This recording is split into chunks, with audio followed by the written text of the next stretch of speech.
All I know is the life of the life of the life of life. Oh, I'm Y'all sorry, see people. the energy? I didn't see the people that was in the building. My bad, peoples. We here, though. Y'all see the energy? We got that Saturday night, good feeling all day, freshness, positivity. Y'all see the energy? What's good with it, man? We up in here. You know what I'm saying? Another day we doing something a little bit different. We got a watch party up in this thing again. Yesterday we did the Lakers. Today we're doing Duke versus North Carolina. Why not? Why not? We ain't got no fights tonight, so shit. Might as well, you know what I'm saying? Share Yeah, this moment with the Black Goose family. I meant to tell you yesterday, but you look like a top wide receiver, bro, my nigga. You look like you about to go run nigga like routes, like go like kill niggas. Well, if y'all didn't know, I'm actually going to be trying out for the what is it, the Fans League? That's what it's The, called. yeah, that's the one with Johnny Manziel in it and Yeah. TL's about to be in it. Yeah, I'm about to go whatever the fuck that shit. That thing. But anyway, salute to the people, man. Anybody who come up in here, like button, subscribe, comment below. We just gonna be chilling, having fun. You know what I'm saying? That's serious. You know what I'm saying? Saturday night, Fluence is in for y'all ass. So you know what I'm saying? If y'all hop up in here, y'all got something to say, go ahead, spread the love, positivity. And y'all want to troll the hell. I don't care. I really don't. I'm feeling good. So. All I know is that boy Paulo going #1 in the draft, boy. I don't know what old boy, I forgot his name already. We came up in the chat yesterday. You talking about somebody else. I'm Is he like, on nah. this team? The guy you was talking about? Is he on one of these Yeah, teams? he's #5. On Duke He or already North had. Carolina? Nays on Duke. He On already Duke. got how many points he got already? I think he got like 10 points already. Yep, he got 10 already in the first half. So he's on pace to get 20 and 12. That's good Yeah, for he's the a big tournament. man. What's the characteristics or the athletic features? What's the height? All that type stuff. He's 6'10, 250. He's Oh, he's a mobile. big Like boy. he could put it on the ground a little bit, but like I want to say like he's stiff in a sense. Like I'm not trying to say he's not athletic, he can't do things, but it's just like his game kind of stiff. But maybe it'll loosen up, once he gets to the league. It's a bigger court, more, more possessions, less. You feel me? Team basketball in a sense. So maybe So his game might flourish a little bit more. But okay, so would you say he's like he got a good control of his body, I guess, in a sense, for his age and his like size and stuff? I say like he's like a little bit taller, like Jabari, but he doesn't move as fluent as Jabari, if that makes sense. Man, Jabari was supposed to be so cold, but Man, if he didn't tear his ACL, man, he'd have been it. Because I was telling you he was better than Wiggins. You was like, I don't know, man. I got yeah, Wiggins. yeah. But I was like, it's just because of how Jabari played. He was smooth and he's like quicker. Like his moves are like Paulo's is more like it's like a big man, but like he's not losing it, if that makes sense. You know what I mean? All right, I'm interested to watch this second half. Then this is gonna be my first time. Shit, to be real, I ain't watched the college game. I don't know how long. So this Probably is a gonna be my decade. first time. Yeah, this is for sure gonna be my first time seeing the dude Paulo play. So I'm interested to see if he lives up to the hype. We didn't have no like dope basketball game today, huh? Nothing crazy. Mm-mm. Yo, Cavs won. Who we play? Y'all played New York. Okay, expect it. That's good. That's a good W. We don't want to be losing those games at this point in the season. Brooklyn just lost to the Hawks, bro. It's not like and KD had Damn. 53 points, bro. 18 for 12, 27 from the field, 8 for 10 from the three. And What they Kyrie still do? lost. He didn't play good. 10 for 30 from the field, 6 for 13 from the three, 26 points. You have more shot attempts than points. Terrible game. Well, I'm going to be interested to see if Kyrie gets criticized the way James Harden does. Because I know if James Harden would have put up 30 shots in any game, that nigga is going to get slandered. Shit, Westbrook gets I slandered. give James that though. If he gives up 30 shots, though, James for sure getting 50. I Yeah, don't at think least. Yeah. I've never seen James shoot a whole volume of shots and he don't got more than his attempts. That's surprising to me to hear that Kyrie put up 30 shots in a game. I'm interested to see what type of game that was. Trae Young must have been going off on his ass and he was feeling away. Trey had 32 and 10 and 6 Yep. rebounds. He was feeling away. Trae Young was probably giving him work because Kyrie, he's not a good defensive player. So when Brooklyn goes against elite point guards, he's gonna get cooked every time. Yeah, Patty didn't do good neither. 0 for 7 from the field, 30 minutes. That's not That's good. one thing that's gonna hinder Brooklyn is that all their guards can't play defense. Yeah, They swapped out their that's why they need defensive Ben guards for Simmons. shooters. Yeah. Yeah, because What's going on everybody with can him? say, "Oh, Ben Simmons has shooters. I'm like, look, bro, like a No, shooter's yeah, great, but I if he has know. to come down and go guard a Drew Holiday or a Chris Middleton now, it's going like because them dude play defense. And bro, they're just gonna whenever Ben is in the game, he's gonna be the primary ball handler, and they're gonna just put shooters around him. It's gonna be KD, Kyrie, Patty, and Seth. Like that Bro, nigga's not gonna have to worry about shooting anything.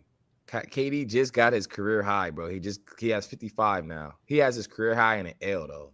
Like I don't Wait, they're understand. still playing, or they about to lose? It's like 19 seconds left, so it's over. They're down 6. Damn. 116, 110, like it's over. That's his career high, KD's? Bro, his career high before that was 54 points at OKC. Like when he was like 23 or something like that, 24 years old. I thought for some reason I feel like he scored more than that. Bro, he's never had a 60-point game in his life. That's crazy. Bro, what? Isn't it? I'm like, bro, like off the top of my head, like all the dudes that we thought was just cold at least had 160, like Gilbert, T-Mac, AI, Kobe, Bron, you know what I mean? Like Melo, like we can go off the top of our head. Kyrie had a 60-point game, right? Yes. Steph. It's just he That's never crazy. got one. Clay even got one, bro. I know. I'm like, I didn't even realize that. I was like, wait, 55 is his career high? Nah. Bro, ain't that crazy? He just got it this year, bro. Like, cause I go right now, Kevin Durant, career points. That's crazy, bro. In game. I wonder what why is it not showing? See, I think what's gonna happen with Brooklyn, to be honest with you, because with them losing that game, are they what are they, 9th seed now? Let me see, career. Or they're like 9th seed or 10th seed, I think.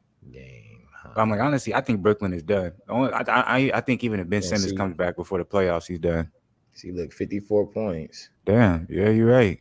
Yeah, it was like 2014. So what was he, like 24 at that time or something shit like that? So he just broke it. Wow, with 55. Damn, man, they lost. They would have won though if Kyrie didn't play so bad.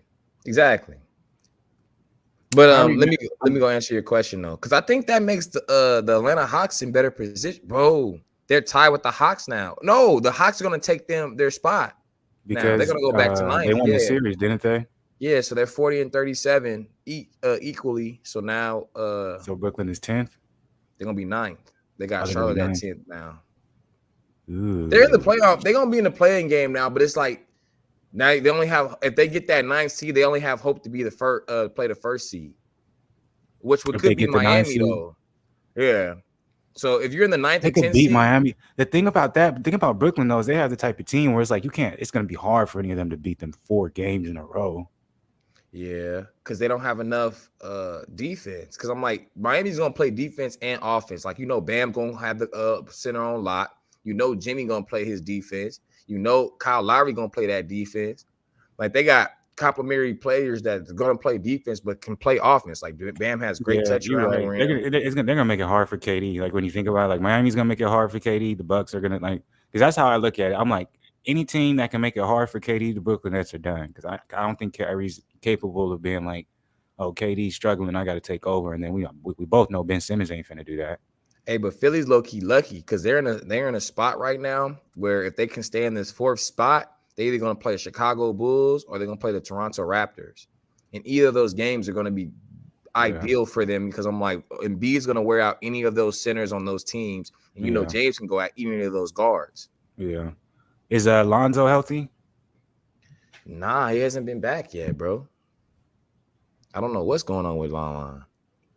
What was he injured? What was he out for originally? I think he broke his hand. That'll take a little minute to come back from. Yeah, he broke his hand. Depending on when it happened. Shit. I'd be like, man, what happened to this dude is Kendrick Nunn. I'm like, I thought he just had like a. Oh, his knee. I lied. He hurt his knee. Oh, okay. So yeah, that's probably something. Bro, Kendrick Nunn, they say he had a bone bruise. That's what I'm saying. I'm like, what type of bone bruise takes a whole entire season? I think he broke his leg, honestly, bro. Because remember they said Iggy. Remember Iggy did that interview. He's like, they said it was a bone bruise in my calf, but I had a fracture. It was fractured. Yeah, remember, and then he ended up playing. More than that. Yeah. Because I'm like, bro, a bone bruise, like, even if it hurts, like, you could play through that. You could just tape your shins up, like, and go out there and play, or whatever your bone bruise is. Like, bro, you telling me this man don't got no way to go hoop? Like, he gonna just be out the whole season. Gave that man $5 million and not hoop. Well, it's unfortunate though too, because I actually think Kendrick Nunn And one. You see what I'm talking about? My bad. I wasn't looking. I'm about to start watching now. Oh yeah. But I'm like, what's crazy when you think about it, Kendrick Nunn actually he would have been real helpful for y'all in the beginning of the season, like to establish an actual rotation when it comes to y'all guards. Because Nunn, he can play defense. He's the one guard y'all got that's good defensively. Ooh, that's a good shot. I ain't gonna lie, they going at it right now, boy. That black coach, that look like Sheldon Williams. That's not him though. Oh, he looks older. He looks like Sheldon Williams, boy. What happened to Roy? He not the coach no more? Yeah, he retired, bro. When, this year? Last year? I think it was either last year or the year before last. Damn. It was either the COVID season or the after when COVID happened. I didn't know that. Coach K didn't follow. Yeah, this is last season. That's why I was telling you, like, is this Coach K's last game? Question mark. Like, because they could lose this and it's over for him. But I think they're gonna win this game. though. They got Paolo, man. Paolo's hooping. And he's number 5. Yeah. You'll see him. He has like that curly top head. He's at the top with the left. Yeah. He can play, bro. Like, at first I thought it was all gas, but I'm like, he can actually, like, because he can stretch the floor. He could shoot. He could take it in, and he doesn't mind rebounding. Like, I think that's the biggest thing for bigs is like rebounding. Like, you see how AD really Love is cold, man. Who's that? That's the dude who made him both back to back. Yeah, boy, he's cold, man. Love is nice. I mean, this is one of the few times I rewatched because I didn't watch college in so goddamn long. I'm actually intrigued right now. Bro, I'm telling you, this is actually a good game for you to actually watch because it's the best 2 teams left, in my opinion. I mean, Kansas is good, but yeah. Oh, I see you, Paulo. Spin and one. I see what you're saying about the stiffness. Like he has like, I could tell he got good skill, but then it's like he'll get to a certain point and like you feel like he should be able to like maneuver his body in a certain way. And he kind of gets like stiff. Yeah, like he's like stiff, but I'm like, maybe the NBA can make him get a little looser or something, you know? I don't know. Well, you know, young guys still, you know, probably diet isn't together, all types of shit, you know. That's crazy. Not on run just like that. Back in the game. Turnover. So this is a bucket. Love that was cold. Nice. I'm telling you, he's cold, bro. Like what the game I saw, bro, he had 30, bro, and he literally had like he had 2 points in the first half, bro, and he had the other 28 in the second half, bro. Literally led them to victory. That stop and go was beautiful. You know, love is the truth, man. He should get drafted after this NCAA. He entered the draft. No, I'm saying he should like he's really like that. Like he's talking. He'd be like.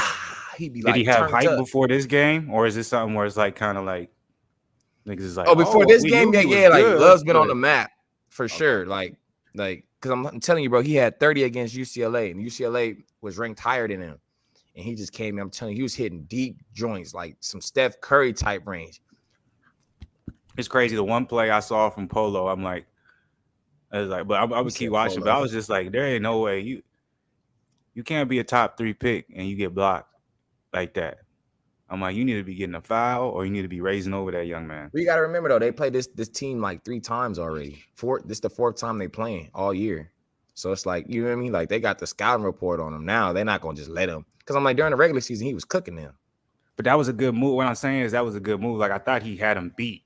I thought he had the opponent beat. And then when he got there, I don't know. I was expecting a little bit more explosion, I guess. I told you he kind of stiff. Like he's not like he's tall, you know what I'm saying? So he's gonna dunk the ball, but he's not like oh shit, he really rose on him or type, you know what I mean? Bro, you remember Sean May? He was supposed to be so nice, bro. He got to the league, it was weak. I know. He was just too short. He was in the league at the wrong time though. Yeah. Because I'm like, when he came to the league, nigga, centers it's kind of like technically kind of like how they are now, but you know, there's that mid time where like centers kind of went up. But I was like, that was when nigga, centers were 7 feet, nigga, 300 pounds. I was like, bro, you 6'7", maybe. I just remember the best two dudes. I remember everybody was saying Sean May was the best, but the best 2 dudes off that team was Marvin Williams and Raymond Felton. Yeah.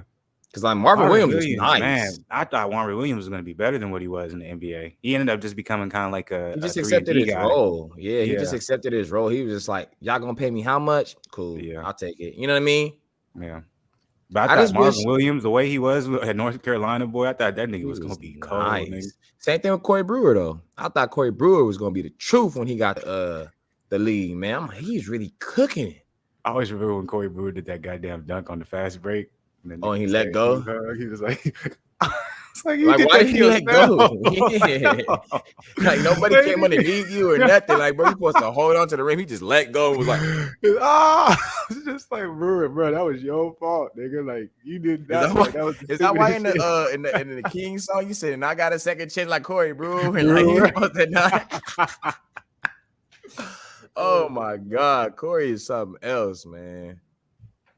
Another dude that I thought was gonna be rawer than life in the NBA, Jeremy Lamb. I thought Jeremy Lamb was gonna be so nice, dog. I thought he was too. Him and Chris Douglas Roberts really disappointed me because I thought Chris Douglas Roberts. Dog, I forgot about Chris Douglas Roberts, man. He I was think nice. he was nice than a motherfucker. His NBA career though, it was probably, what'd you say, worse than Jeremy Lamb's? Yeah, because Jeremy Lamb's still in the league. Yeah, but Lamb, one of those dudes, because I remember, man, I was like, when I first, obviously Kimba had that great season, but I was seeing like the little shit he was doing. I was like, oh, he's gonna be nice when Kimba gone, like he gonna lead this team. And I remember next year he had a great season with them, with UConn, and this nigga just went to the league and it just did not pan out. I say this though, the 3 top guards of all time that I had got to witness that should have been to the league, and it's like the same with like me and you. Like we came a little bit later, we'd have been in the game.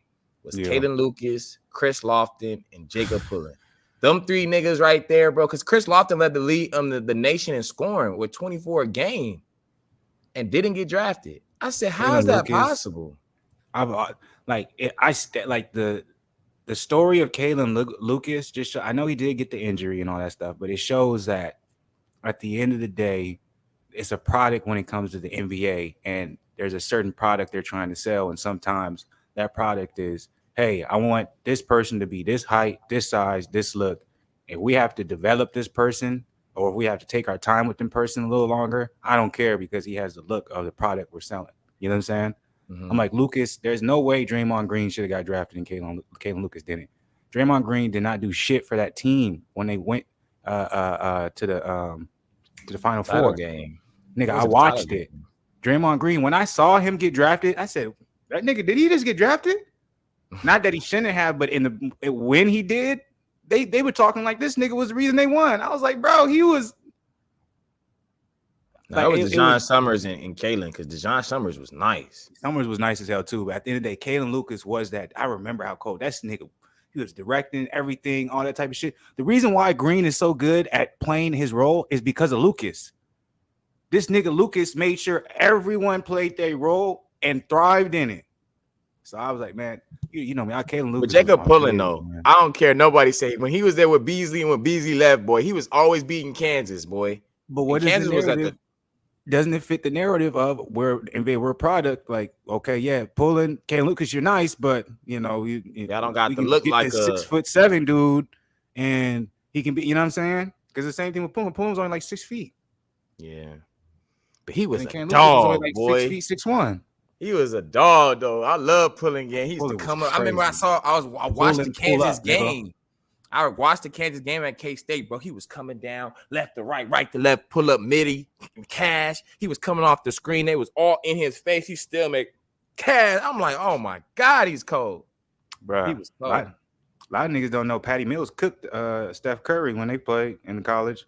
Oh yeah, Patty was nice at St. Mary's. That's why when he got to the league, I was like even Johnny Flynn was cold. Niggas don't even know about Johnny. Well, Flynn played himself when he started talking shit about Rubio. He was like, "What? Who is this guy? You ever draft him over me?" Hell nah. I guarantee you, I'm gonna be in the league longer than he is. 3 years later, we don't know what happened to Flynn. I'm like, damn, Flynn.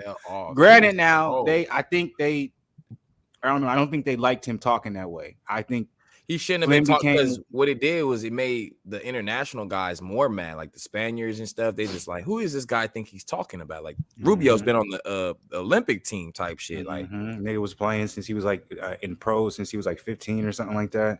Exactly. Or the Euro Pro League. So he was one of those guys, like we talked about it yesterday, where there's some guys, you know, They can make mistake after mistake, and hey, we'll the NBA will keep giving a second chance. And there's some dudes where they're just waiting, like, fuck up. I want you to fuck up. You think that you the same as this nigga? Nah, fuck up. And it don't really necessarily have to be with Brian, because I'm not talking about like, oh, you got to be LeBron. Like, no, we seen like, why hasn't OJ Mayo got a second chance, but Tyreek Evans is getting one? You know what I'm saying? Type shit. So, yeah, I think that was just one of those cases where it was like, Flynn, you said that. Once you said that, the NBA was probably like, and also you got to remember too, after that, every year, what ended up happening and increasing was the influx of European players coming over. So they, NBA was probably like, when we was growing up, bro, they had very, very little. Remember what they used to say? The European players were weak compared to us. That was like the soft league, and all they had in the European was what they had. Nash. Well, he wasn't even the European. So you had Dirk, Yao Ming. But did Dirk come up in the European League? Yeah, he was in Germany. But did he play in the Euro League? Like kind of like a Luka, how like Luka did? And yeah, like, I don't know if he was in the Euro League, but he was in the league over there. I don't know if it was a Euro League. I'm not sure where Dirk did, because Dirk didn't go to college in the U.S., did he? No, he went to high school. He came straight from Germany, because what it was, they had a showcase in 1998. It was Al Harrington. By the way, Rashard Lewis. It's online. The only reason I know is because they showed like Dirk when he was younger. He was like agile for his size. He was in and out. He was getting to the lane. Like he I would wasn't love even to see shooting that. threes. Now you can Google it, bro. He was shooting threes. I mean, he wasn't even shooting threes. He was just all rack work, but he was like fundamental though. And Rashard Lewis is in there. Who else was in there? It was like a lot of dudes that kind of went straight from high school that was in that game, though. Like he played in that game, and then after that game, that's how he got drafted, because they was like, "Who is this 7-footer doing this type of stuff?" Like he's agile out here, and Dirk. Who else? That's when Manu Ginobili, Tony Parker. Like it was just like a very few of them. You're right, but Tony didn't. He didn't go to school in the States. No, he was from France. Neither did Manu, because he was from Argentina. Yeah, you're right. Okay. Yeah, but it was very few though. It wasn't a whole lot. And there was a stigma too. I'm like, most of us would be like that. That's why Johnny Flynn said what he said, because people still believe like if you came from overseas, people would be like, niggas would be like, okay, you played professionally in EuroLeague, who cares? Like niggas soft over there type shit. And then also the Olympics, the basketball Olympics was so popular at the time, so we just thought, shit, we killing everybody. Like, so they don't got no competition out there. They don't got no real talent. Like nigga, they ain't on our level. But right now, you can see there's a lot of good foreigners in it. Yeah, there's a lot of good. You got Giannis, you got Joker, you got Luka. In the next 10 years, the NBA is going to be like the UFC, bro. They're just low-key happy it's happening, because they don't have to go to the trenches no more. Mm-hmm. Like think about somebody like a Rashard Lewis, bro. And they know their product will never be in jeopardy because of you won't have those type of players anymore. Think about it, bro. Like Rasheed Wallace could never play in today's league, bro. Zebo, like they get KG. Like, come on, man. Them dudes would be expunged fast. Ron Artest had no shot. Jesus, Ron Artest would have no shot. No shot. I don't know about Ron Artest. I always know, regardless though, as much as Ron Artest was the boogeyman, well, I'll always remember he didn't want to. Okay, that was a good move from him, but I see what you say about stiff. Like he does look stiff. Like he's not. That's what I'm saying. Like he's like Jabari, but really stiff. Like Jabari, he got the in and out to the or to the slam. Like he's kind of more stiff with it, but like you can see he still got the game. Like I think when he gets older, he'll come into his body more. So yeah. I think that's part of it. He just he's trying to figure it out, put all the mechanics together. But I say he's a good player because he doesn't like force anything. Like he tries to take good shots. You know, he doesn't think like, oh, because I'm the best on the team or I'm touted, I'm gonna, you feel me, force it or just give me the ball. Like he tries to get everybody to touch and everything. Like that's what you need from your superstar. You can't have them feeling like just give me the ball and move out the way. Even if you got to do that sometimes, like you can't have the energy feeling like that. You know what I mean? Yeah, you want to make sure everybody feels like they're involved. Bro, that's Sheldon Williams, bro. No, it's not. That boy look like Sheldon Williams, boy. Yeah, something. Hey, drink y'all water, man. No more soda. Drink y'all water, man. Y'all got some water out here, man. They're like, man, shut your ass up. I'll drink soda if I want to. That's how niggas be too. On me. Shut your ass up. Nigga, I got an orange Fanta right here, nigga. On me, man. I'm about to drop a deuce in that joint and go up. Like, all right, my boy, my bag, get it up, get turned. Hey, we tell you what to do, nigga. Drink that orange Fanta, my nigga. It's a solid game though. It's close too. Yeah. I'm like, it's a close game. Rivalry basketball. Oh yeah, give me that. Oh, that was nice. I knew he was gonna get his shit blocked. Oh, he did it. That's nice right there. That's on the dude. That's on the dude with. He better be careful yelling like that. But the dude with the headband ain't no way. Yeah, you little old man. Better keep that blood pressure down. When them stress levels going too high. Nigga say, oh my god. Oh, that's a good move. Kick out. You got to hit that split act. Remember that would be a travel in our day. Travel. And you could not gather your step and then shoot without dribbling. Niggas go travel. Now niggas could just get it, take 3 steps, and then shoot the ball. Yeah, the comfortability. Who's your MVP this year? Because right now they got Joker #1 and then Giannis 2 and then B. Yeah, that sounds right. I got Joker #1. I'm always riding with Joker. I think Joker is the best player in the league. I don't know. I like what Giannis is doing over there at them Bucks, man. Everybody told me he was. I think Giannis is the most dominant player in the league, but I think the most skilled and best player is Joker. You sound like this one dude, DK. That's how he be feeling. He's like, he's the best in the league. He is. He's the most skilled. I'm like, this nigga's literally a point guard, and he's what Anthony Davis wishes he was, nigga. That's what Anthony Davis wish. He wish a lot of different players right now, man. That boy AD's a box of glass. Oh, okay. Didn't I tell you, like, he good, like he know how to play basketball, like he's not weak.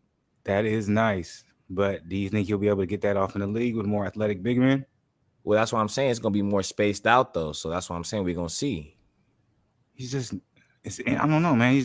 He's good, but I'm like, there's something about him where I'm like, I just want to like, he's not that athletic for what I'm not saying he's not that athletic. What I'm saying is in certain positions that you're used to seeing a guy like him, you know, with his size, his size, his height, all that good stuff, his skill. You would think when they get to when those type of players get to that position, it's like they'll just raise and float that thing over or something like that. You know what I'm saying? It seems like him getting that bucket was a little bit too difficult.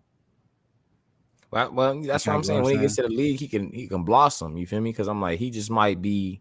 You feel me? Like, you got to get more loose. You feel me? Once you get to the league, like, you got more freedom. In college, it's kind of like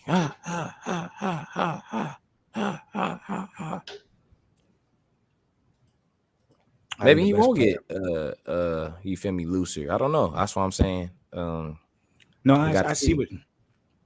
I would be interested to see what position he'll play. He's for sure better than Chet. I'm telling you now, man. Chet is fool's gold. Which one is Chet? The dude from Gonzaga I was telling you about. That 7-footer. The 7'1" guy. Yeah. Fool's gold. You go ahead. I think the best player that's going into the draft is the Kenny Lofton dude. I've never seen a beast like that. I'm rooting for him. I hope the Cavs pick him up.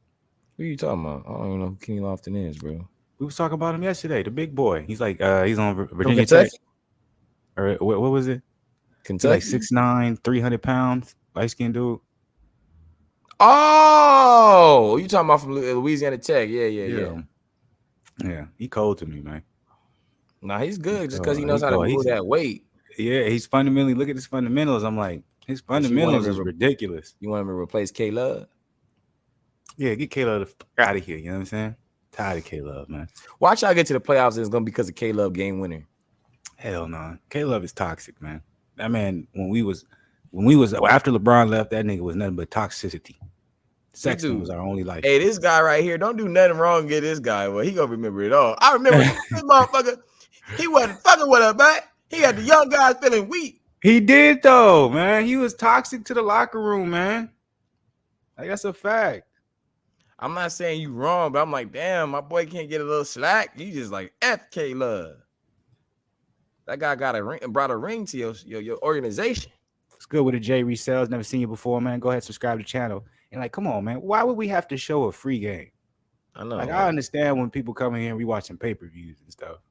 Because maybe you don't, you can't, you in a different country type shit, or can't buy the pay-per-view, but you telling us to show a game that's on free TV. Come on, bro. But respect to you and salute to you. I appreciate that. That man said, That I don't make no appreciate sense. that. Hey, people be scamming, dog. You know why does YouTube? I keep getting all these ads from YouTube talking about, hey, if you just upgrade to this, you can listen to your music or you can listen to your things while your phone's off. And I'm like, you could already do that. Ooh, Jay, he's coming at me. He said, nasty ass braids. You want to come redo them for me, dog? Because I need to get them redone. You want to come redo them for me, dog? I'll pay you like $20. Because it seems like you might need the money if you can't watch free game. But I'm like, how you going to talk about, yeah, they be talking about, hey, if you upgrade, you're going to still be able to listen to it when the screen goes off. You know, you can already do that. Yeah, you got to just push play again. Or just change when you change the view, when you watching, like you got to like open, if you got Google Chrome on it, just open it up. And then you have to change it to desktop site, like desktop view. And then once you press play, and then you click off, then you press what you play, saying though? Ain't nobody gonna be doing all that, bro. Yeah. You know, people like simple. Yeah, but shit, you can avoid paying for it. $20, you broke as hell. I'm doing the best I can, dog. Boxing with Sean. My brackets got smashed this year. It was good with the Boxing with Sean. I don't think I've seen you before, man. If you're part of the family, salute. If you're not, man, hit the subscribe button. It's crazy. It's the first year. Well, I'm lying, but this is like actually when I was like, okay, I'm actually trying to watch some games in the tournament. It's the first time I didn't do a bracket because I just thought to myself, I'm like, I ain't watched no college all year. I'm not gonna know what the hell is who's gonna win. Because back in the day, I used to watch college all the time. So I'm like, all right, I know this team, I know this team, I know this team. I kind of have a feel for this team. Okay, I'm like, oh, they can actually upset this team. But like now, I'm like, man, I couldn't give you a clue. I know Duke was gonna win this game, even though they're losing right now. They're gonna win because I'm like, it's Coach K last year. They're like, we gotta have him in the final game, boy. Cinderella. So you think it's just okay? You think it's set up? Yeah. Ooh, like, that boy cold though. I told you, Love was good, man. He cold. My man. only problem with the young man that you like, what's his name again? Follow. I just don't like when he gets in the position he needs to be in. He seems to struggle sometimes to just lift up over his opponent and just finish it right by the bucket. I'm like, he should be athletic, not like that. Who's that? Number 45 is playing good defense on him. That's a bad shot. Shot that. Yeah, that's what that's the type of shots he shoots sometimes. And good kick out. Yeah. And one. That's a good play. It's a good game, man. Boxing with Sean said he had Kentucky going to 4. Because of that big dude. Remember I told you I averaged like 17 and 15 rebounds? When they get eliminated, Kentucky? First game to St. Peter. Oh, damn. 15 seed. I got it. I knew that was going to happen, though. Why? Just because I'm like, just because they didn't have no real dynamic guard. And he was a big man. Their best player was a big man. Wow. So I just know, like, in the tournament, it get tricky down there. You can play zone. You can double team. He said Bonchero is good. Who's Bonchero? That's number 5, Paulo. Oh, okay. Is that his first name? Last name. Last name. So Paulo Bonchero. Mm-hmm. My bad, y'all. Y'all bear with me. Zien, he knows a lot more than me. Just slightly though. For sure this year, just slightly. But do you agree with that? You think he won't be a star in the league? I told you, it just all depends. I'm like, it could be beneficial for him going to the league. Like, you know, we've seen college players that, like Karl Anthony Towns, you go look at his college stats, you're like, man, he ain't gonna be shit in the league. And that motherfucker's average a double-double every year. So it's just like, it all just depends on what team he goes to and how they want him to how they want him to thrive. You know what I mean? That's why I'm like, he could be better because I'm like, it's gonna be more space. He's probably gonna get more big men that are less mobile on their feet. You know what I'm saying? Like they're a little slower. But do you see what I'm saying? Like even in that position, like he got to exactly where he needed to be, and then it was just like the explosion aspect is almost like I feel like he should be able to get there and just, you know what I'm saying, explode over him. But it's almost like there's no explosion aspect when he gets to where he needs to be to finish the buck. I told you he doesn't really have too much. Like his athleticism isn't just the greatest, but St. Pete's won 3 games. They didn't expect that probably, huh? That's why he's saying that. No, that's the first team in history to ever be a 15 seed and go to the Elite 8. Oh, they got Deladova in the goddamn commercial, huh? Did you see that highlight of Deladova getting dunked on? And that nigga got destroyed. Why do you even try to take that I charge? don't know. And then He his teammate got came out of nowhere and bro. just knocked that dude I out. know. Though. I was like, damn. I was like, hey man, he got ducked on, nigga. He like, you gotta let that go. He said he a Billy Owens type, in my opinion. I don't even know who Billy Owens is. That I must know, be an me old neither. school player. He must have been like in the 60s. Educate us, boxing with Sean. Educate us. We always up for the education. Appreciate though you hopping up in the in the little chat. You a North Carolina or Duke fan, or you just like watching college basketball? Yeah. Where you at on the side of the game when it comes to your favorite basketball team in this particular game, or you a fan of either team, or you just enjoy watching it? And also, even should my internet wants to start acting up a little bit. Bro, KD really had 8 for 10 from 3, and they lose. How does he shoot that great from the 3 and they lose? Like, they should be ashamed of themselves. Drummond, what did he do? Because of Kyrie. Bro, Drummond didn't do nothing, bro. I remember they was like, they got Drummond. They won the trade because they got Drummond. I'm like, Drummond had 8 and 13, bro. 90s Syracuse. He said he was on the 90s team in Syracuse. Oh, okay. I figured, matter of fact, I think I heard T-Mac talk about that. He said Billy Owens was one of his favorite players to watch in college. He said he was cold. I heard it in the Knucklehead podcast. You should watch that, man. T-Mac really a great man. He was like, who's the first person in the league to bust your ass? He said, I don't got nobody that busted my ass now. Now they got a couple buckets on me, Jimmy Jackson, but that's about it. Isn't it weird? People don't realize Jimmy Jackson actually was a very good player. He was nice. Jimmy Jackson is who Steven Jackson thinks he was in the league. Yes, because Jimmy was a burner. He would get 50, he'll get you 40, and it was like, all just buckets too. Like, yes. I'm like, the way Steven Jackson talks about himself, I'm like, nigga, you think you were Jimmy Jackson. I'm like, Steve, like, you had a couple good years, but like, chill, bro. I'm like, Jimmy Jackson, that nigga was cold for at least 6 years, maybe 5-6 years. And then he kind of settled into, you know what I'm saying, a 3-and-D guy. Ohio State. So he's a Michigan UNLV fan. And then he said Ohio State, I think, is who he's rooting for. Can I say this? Because Ohio State is such nostalgia for me. I was one of the biggest Evan Turner's fans. Evan Turner, I thought he was going to be one of the coldest motherfuckers. His game was fucking ridiculous in college. He just didn't have he couldn't shoot no threes. But I thought Evan Turner was going to be so nice. I remember he was supposed to be the truth, and that nigga got to the league and just was average. But that's because he had kind of like, it was like the Tyreek Evans effect. It was just like, man, he like him having a lack of being able to, shoot the three. He was really exposed. And if he wasn't on a team where he can basically control the entirety of the offense, like he wasn't a good like role player. You know what I'm saying? Mm-hmm. Niggas don't remember though. Tyreek Evans was crazy. Jimmy Jackson was from Ohio State. Yeah, I think. Yep. Yeah. He was from Ohio State. Yeah. Yeah, Jimmy Jackson was cold, man. See, it's crazy, man. We grew up on some different type of dudes like Marbury, Spreewell. Bro, I was watching, not watching, but I was on Instagram just scrolling, and one of the posts they had was like, man, it was nothing like those nostalgia Nike commercials back in the day. And it was one of them was the Chris Webber one. It had Latrell Sprewell in it type shit. Like back when Nike used to do them, you know what I'm saying? It would have like it would like have like an old kind of film look to it, but niggas would be like in the barbershop talking it up. I was looking at some of the old LeBron commercials. Remember when LeBron was with Sprite and he had like different characters of himself?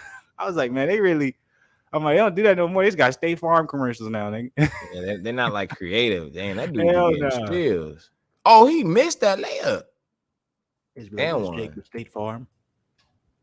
Hey, who I want to see though, knuckleheads, or even if it has to be all the smoke, I need to see Jamal Mashburn, man. Jamal Mashburn was one of the coldest dudes, man.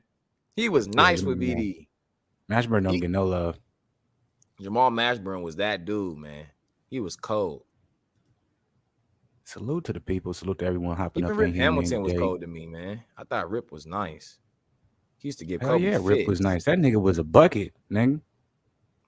Mid-range. That nigga was Ray Allen inside. That nigga was the Ray Allen of mid-range. Mid-range. You know he just get that thing lining up cash. Like he never really shot threes. Like he'd make a couple, but like if he was making a couple though, you just knew he was on. You like, yep. But that's because I feel like the Detroit Pistons was so like role based. You feel me? Like this was your role, and everyone did it to a T. So Rip was like, I don't got to shoot threes. That's not my role. My role is to make whoever's trying to defend me tired as hell. And if Chauncey can't find Rasheed for something he wants, or if Tayshaun can't get his shit off, I'm gonna be running so much that if we're 5 seconds into the shot clock, I'll be somewhere where they can give it to me and I can get a bucket up real quick. Niggas don't know about Tayshaun. Y'all don't know. I remember I used to have a assistant pastor back when I was younger. He used to love basketball. And he used to love Tayshaun Prince before he went to the league. He's like, I'm telling you, he's gonna be the next great thing. He can do everything. Because he would go to all the like high school big games, because he used to all happen in Cali type shit. So he would go, he'd drive out and watch him. And he used to be crazy about Tayshaun Prince. I'm telling y'all, he finna be da. You know what I'm saying? And that was one of the greatest drafts in the world, because that's when the Pistons drafted Darko and Pat. Excuse me, I said the Pistons. The Pistons drafted Darko, and they passed on Melo. Andy Wade. Tayshaun Prince, when was Tayshaun Prince? He was like a year after. When was Tayshaun? Tayshaun got drafted in 99. And then Carmelo was in like 01. 03.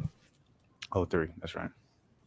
And that's why I always remember him saying that's why they didn't draft Carmelo, because they had Tayshaun. They thought Tayshaun was, they would think he was gonna blossom to be the next big thing. But even when I watched Tayshaun Prince, he was just a role player to me. Like, he wasn't somebody that was. But in high school, bro, he was cold though. That nigga was 6'9". Yeah, it was Tyson Chandler. He was like this big though, and really, really athletic.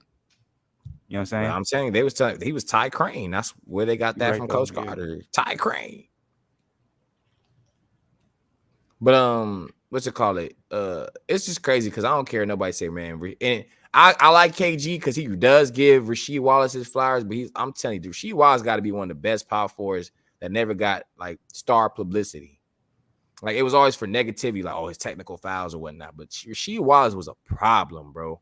Like, he could score anywhere. He had defense. He was 6'11". He could shoot with both hands. That was probably the best era of power forwards, period. Ever. Like, we're talking about, Tim Duncan, KG, Rasheed Wallace, Jermaine O'Neal, Dirk Nowitzki, Sharif Abdul-Rahim, Chris Webber, like, just fucking ridiculous. Zebo, like the power forwards during that era was ridiculous, dog. I remember Sharif, man. Sharif was a cold tone. He was nice. He was nice. He had that good midi. That boy was cold with it, man. UConn has had a lot of good guards. We were actually talking about that. About Jeremy Lamb. Ben Gordon was a boy. The fact that you brought up Ben Gordon makes me think of Kirk Heinrich, because I'm like, they were hand in hand. I know both of them niggas was so cold together, and I always remember when Derrick Rose got drafted, they just said, "Hey, Kirk, Ben,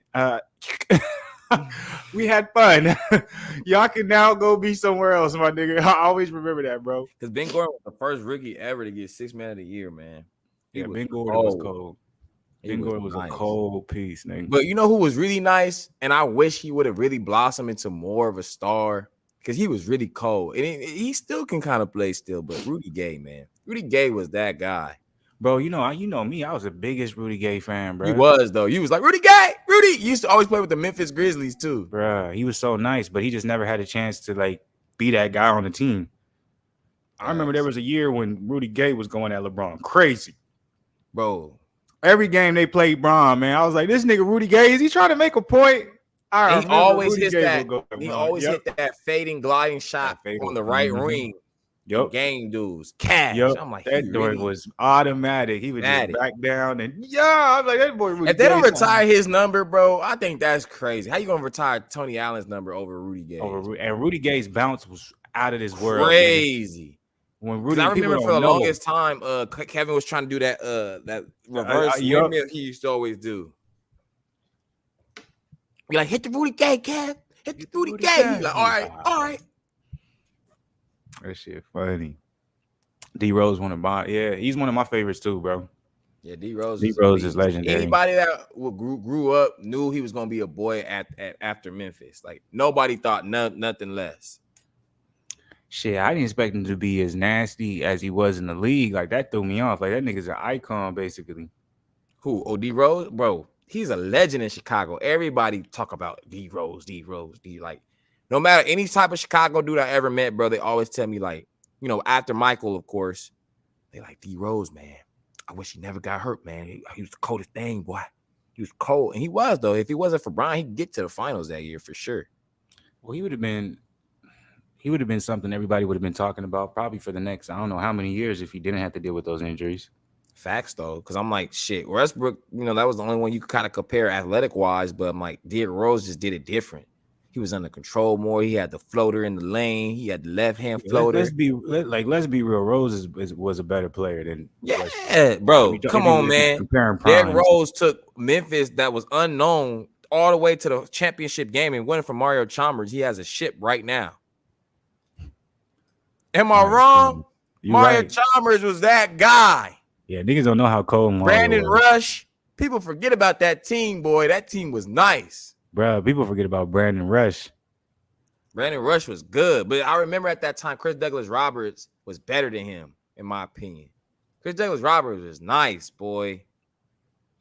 I always thought Brandon Rush was gonna have a better career in the NBA too. To be honest, because remember Kareem Rush was his brother, wasn't it? I think they yes, yep, nigga, yeah, or he was his cousin or brother, something like that. Bro, they I'm was so related happy though. You just said that nigga Kareem Rush was cold, nigga. Kareem Rush was a cold nigga. Was he left-handed? I don't remember. Kareem Rush was cold. So there's 3 Rush brothers? I didn't know that. Yeah. So they are brothers. So they're not cousins. So Brandon Rush, Kareem Rush, and that makes me think about too. I was always hurt that Gennaro Pargo's brother never got a chance in the league. He did. He got a couple stints. But I always remember Gennaro Pargo's brother, Jeremy Pargo. That nigga used to kill in the summer league, nigga. Oh, and Gonzaga? Ain't Gonzaga, but remember when he went, he tried to get drafted, but they didn't pick him up. But he would come to the summer league. That nigga would get MVP like back to back every year. That nigga would be cold, bro. Yes, I knew it. Yeah, Kareem was a lefty. Yes. Yeah, Kareem was cold, man. I remember I loved watching Kareem Rush's game. That nigga was smooth. Smooth in a mug. Another person you can kind of compare to D Rose is Brandon Roy. Hey, you want to talk about impact? Yeah, their games was for sure different, but yeah, different. Yeah, the games were different, but like, yeah, B Roy, bro, come on, man. B Roy was that guy. He used to give Kobe that work. I was like, yo, B Roy really liked that. Shit, I used to have beef with Paul George for the longest because I felt like he's the one who stalled out Danny Granger. But Danny Granger was just injured too much. I forgot about Danny G, man. Danny G was really nice for like 4 years. Bro, Danny G was a problem, man. He was better than Paul Pierce, in my opinion. Excuse me, sorry.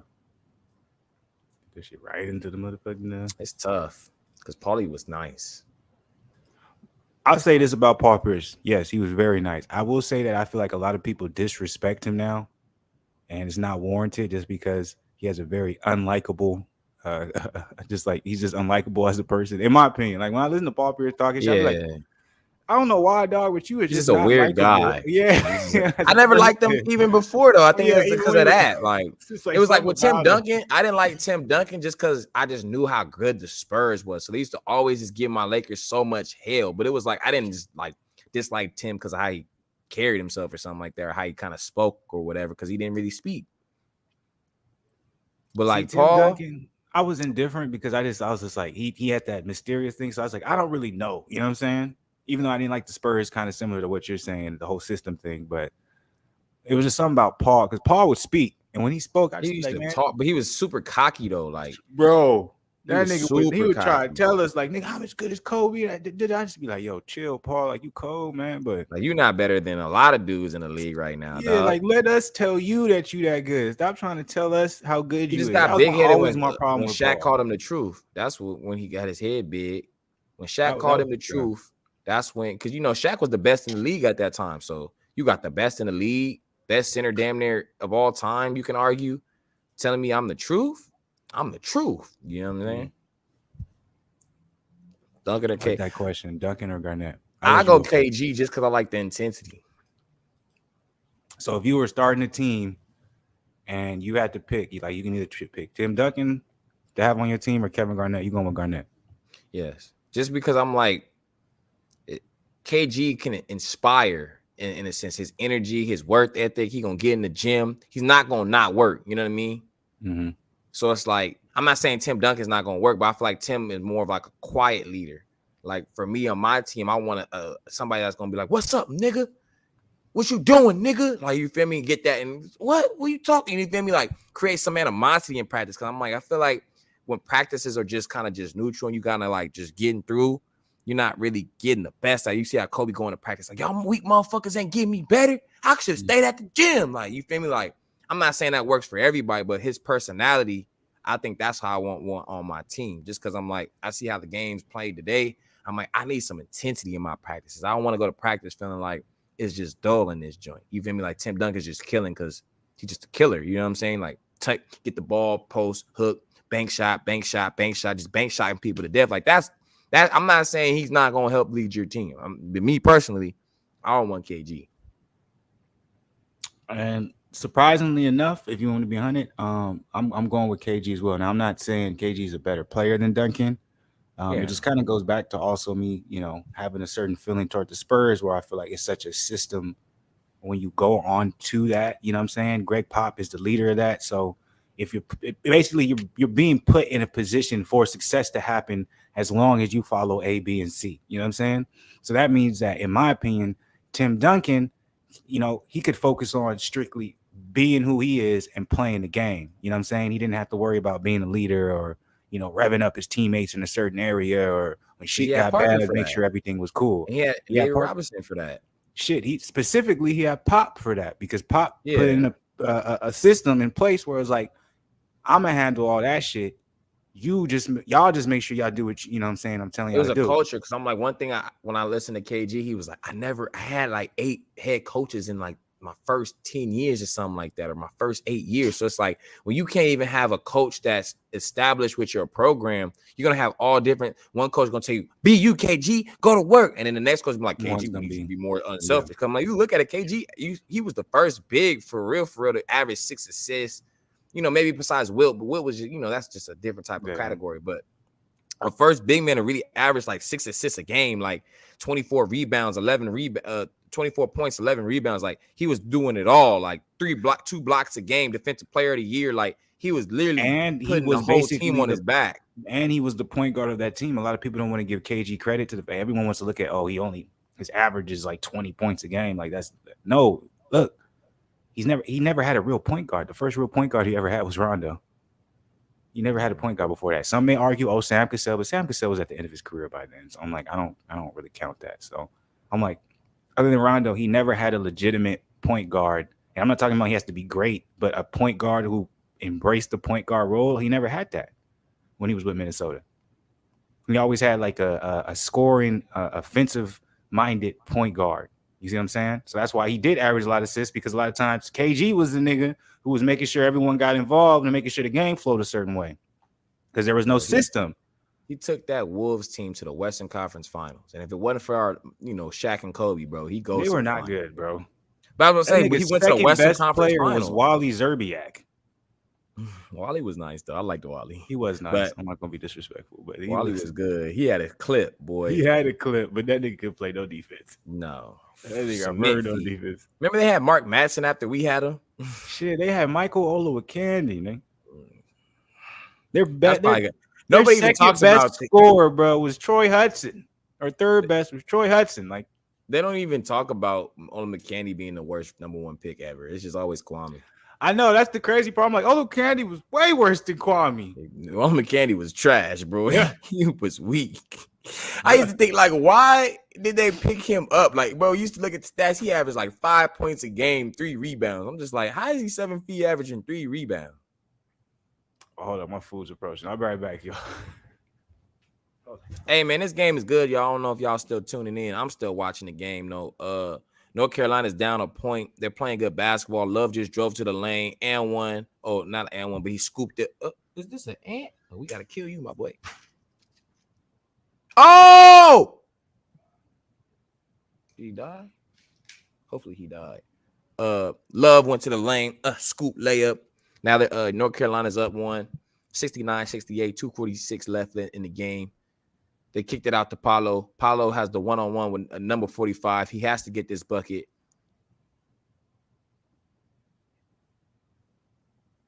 He didn't get the bucket. He forced something up. It didn't go in. That's good effort. Oh, they call foul. Uh-oh, it's looking shaky for the Duke Blue Devils.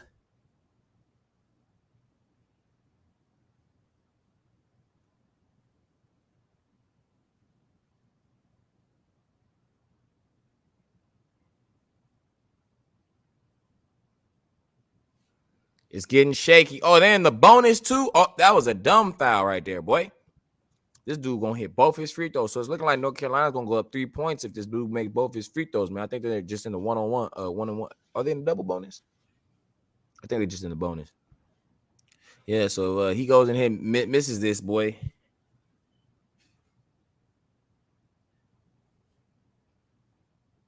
If he goes ahead and misses this, man, it's gonna be this is critical for you. I knew he was gonna make him know. I'm like, man, you got it. Oh, he can't even hear me.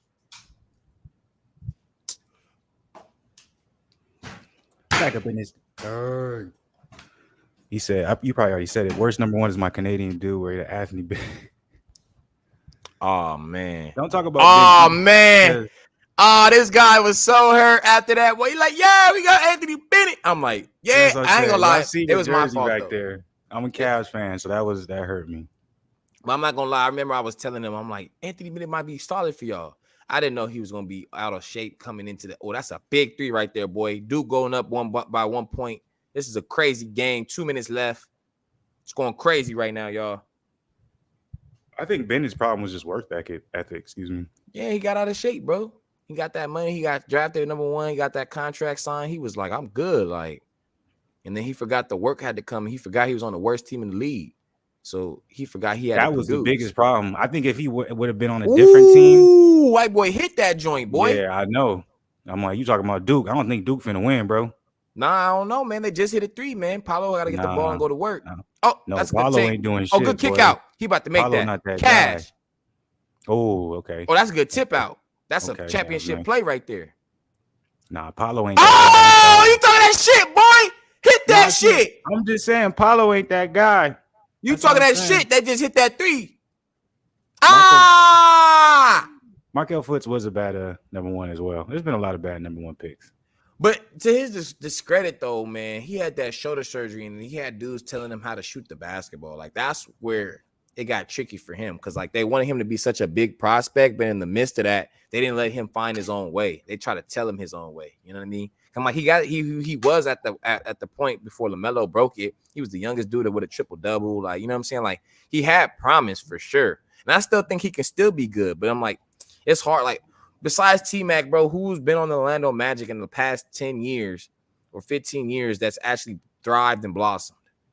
Well, I don't think the reason why I think it's kind of over for him to be that good is just because, you know, the NBA is politics. So I feel like they lost faith. I don't see a team being like, we finna give you the keys and give you a chance to be good again. But I'm saying, though, who on the Orlando Magic in the last 10 or 15 years, besides, you know, T-Mac, that actually thrived in Orlando? Terrence Ross.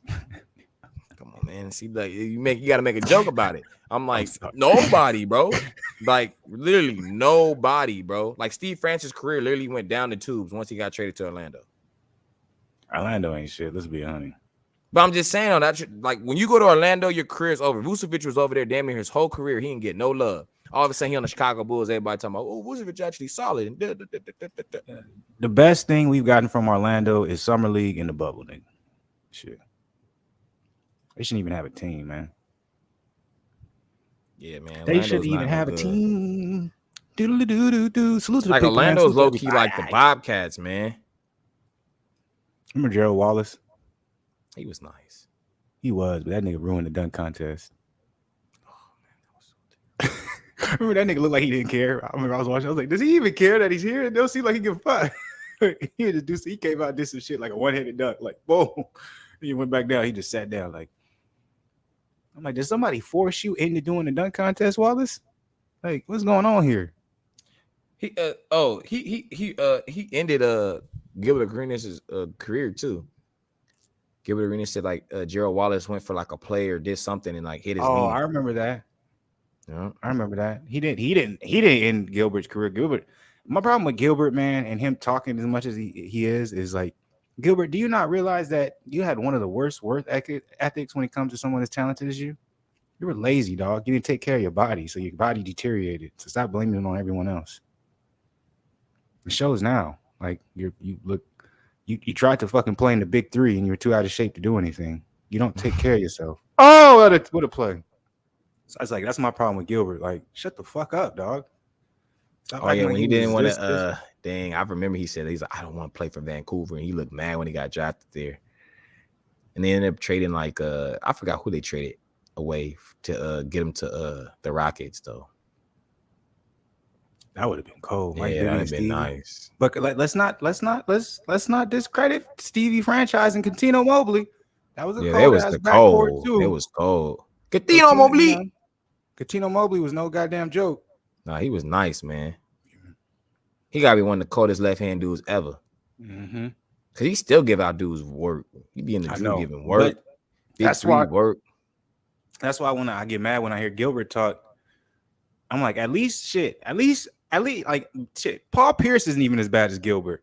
Because even though Paul Pierce be talking, at least everything is in the past and he'll kind of just leave it there. Gilbert makes it seem like he's ready to give niggas work right now. I'm like, nigga, you know you will break your whole ankle if you went out there on the court.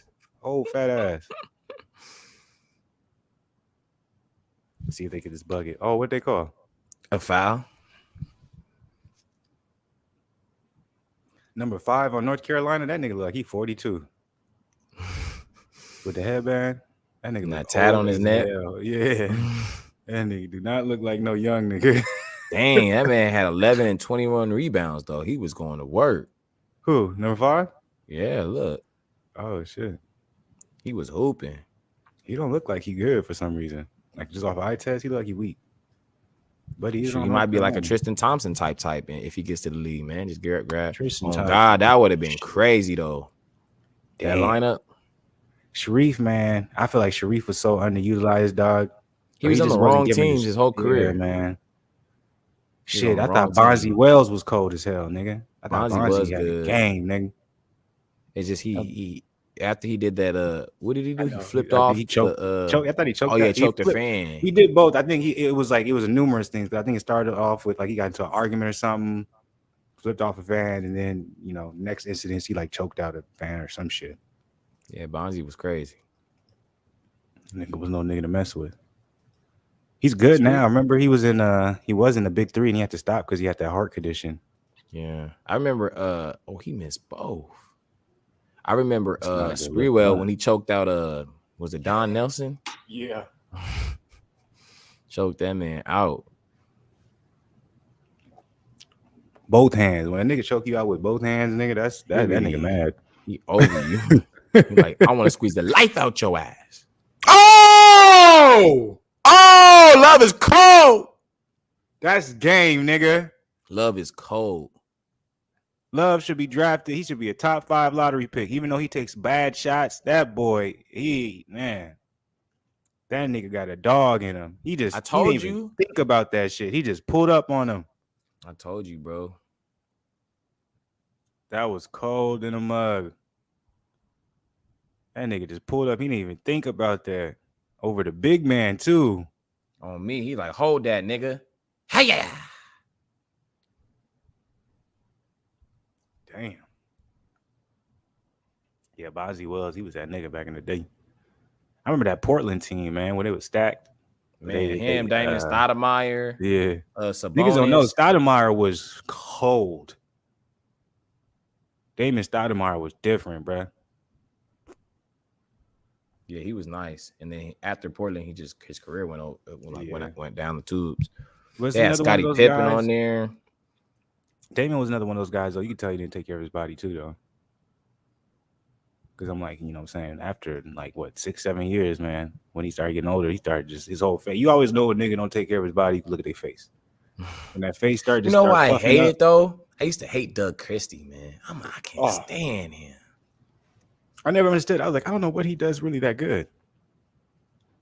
But that's how I feel about Rick Fox, too, though. I forgot about Rick. Rick Fox, man. I was like, what does this nigga do?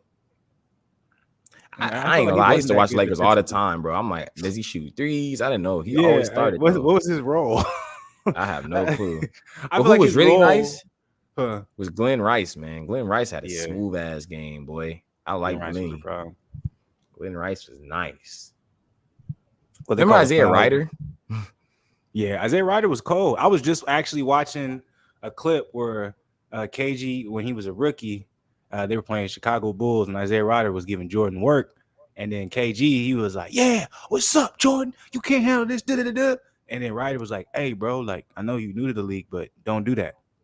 And KG was just like, "Fuck you mean don't do that? What's good, Jordan?" Da-da-da-da-da-da. And then Jordan was just like, "Turn it up on I bet." Fourth quarter, that nigga dropped like 18, nigga, and they ended up losing by 20. KG was like, and then KG was like, he told Ryder, he was like, "Oh, my bad, bro. I see what you talk about." And Ryder was like, "Yeah, nigga, you gotta keep your mouth shut. Like, nigga, you don't do that to Jordan." On me, like niggas already knew the deal. Like this nigga Jordan can turn it on. Wills, Bonzi Wells married? No, Rick Fox. He talking about Rick Fox. Yeah, he did. Rick Fox had himself, you know what I'm saying, a plethora of women. Yeah, he was sweet girl swag. I never forget he was in Holes. I'm like, why is he in this movie? And he was in the game, nigga.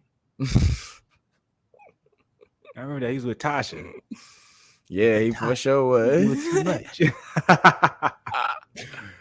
That nigga Rick Fox was out there. Rick Fox in these bitches, man. Man, the ain't gonna lie, this been a good game though, man. Great game. It was a good game. I'm not even gonna lie. I like that. I'm happy I watched it. It's a good game. I'm trying to think about some more sleepers in the league, man. There was some sleepers that were nice in the league, and I feel like they just didn't get the credit, man. I can't think of them. I had to go through like the whole, because we already know about Rashad Lewis. Rashad was nasty. Yeah. Shit. If you go, I guess he's not really a sleeper, but the nigga had bounced Desmond Mason. That nigga had bounced out this world. Shit, Hakeem Wark had bounced too. Damn, I forgot about Hakeem. Hakeem Wark was with Syracuse, bro. He was so cold. He was nice with Melo. He was so cold, bro. But remember Stromile Swift? He had bounce. Yeah, he did. Stromile Swift had bounce. Him and Kenya Martin used to be crazy. Is that RIP Swift, or I'm thinking about somebody else? I think Stromile Swift might have died, bro. I don't know. Let me look it up. I want to be wishing that up in the air. Maybe confusing him with Wright, Lorenzo Wright. I don't know why I feel like something happened to Swift, but if not, thank God. I'm not sure. Nah, he's alive. Okay, thank God. Now, Love has 26 points. He's cold, man. But now Stromile Swift was like, he just had bounce. He wasn't like really, really nice, but he had bounce though. Who else, man? Who else? Yep. I thought Richard Jefferson was solid though. Richard Jefferson was a really good player. I thought he was solid. He like now he speaks and stuff. I'm like, damn, he was that corny, but he could play though.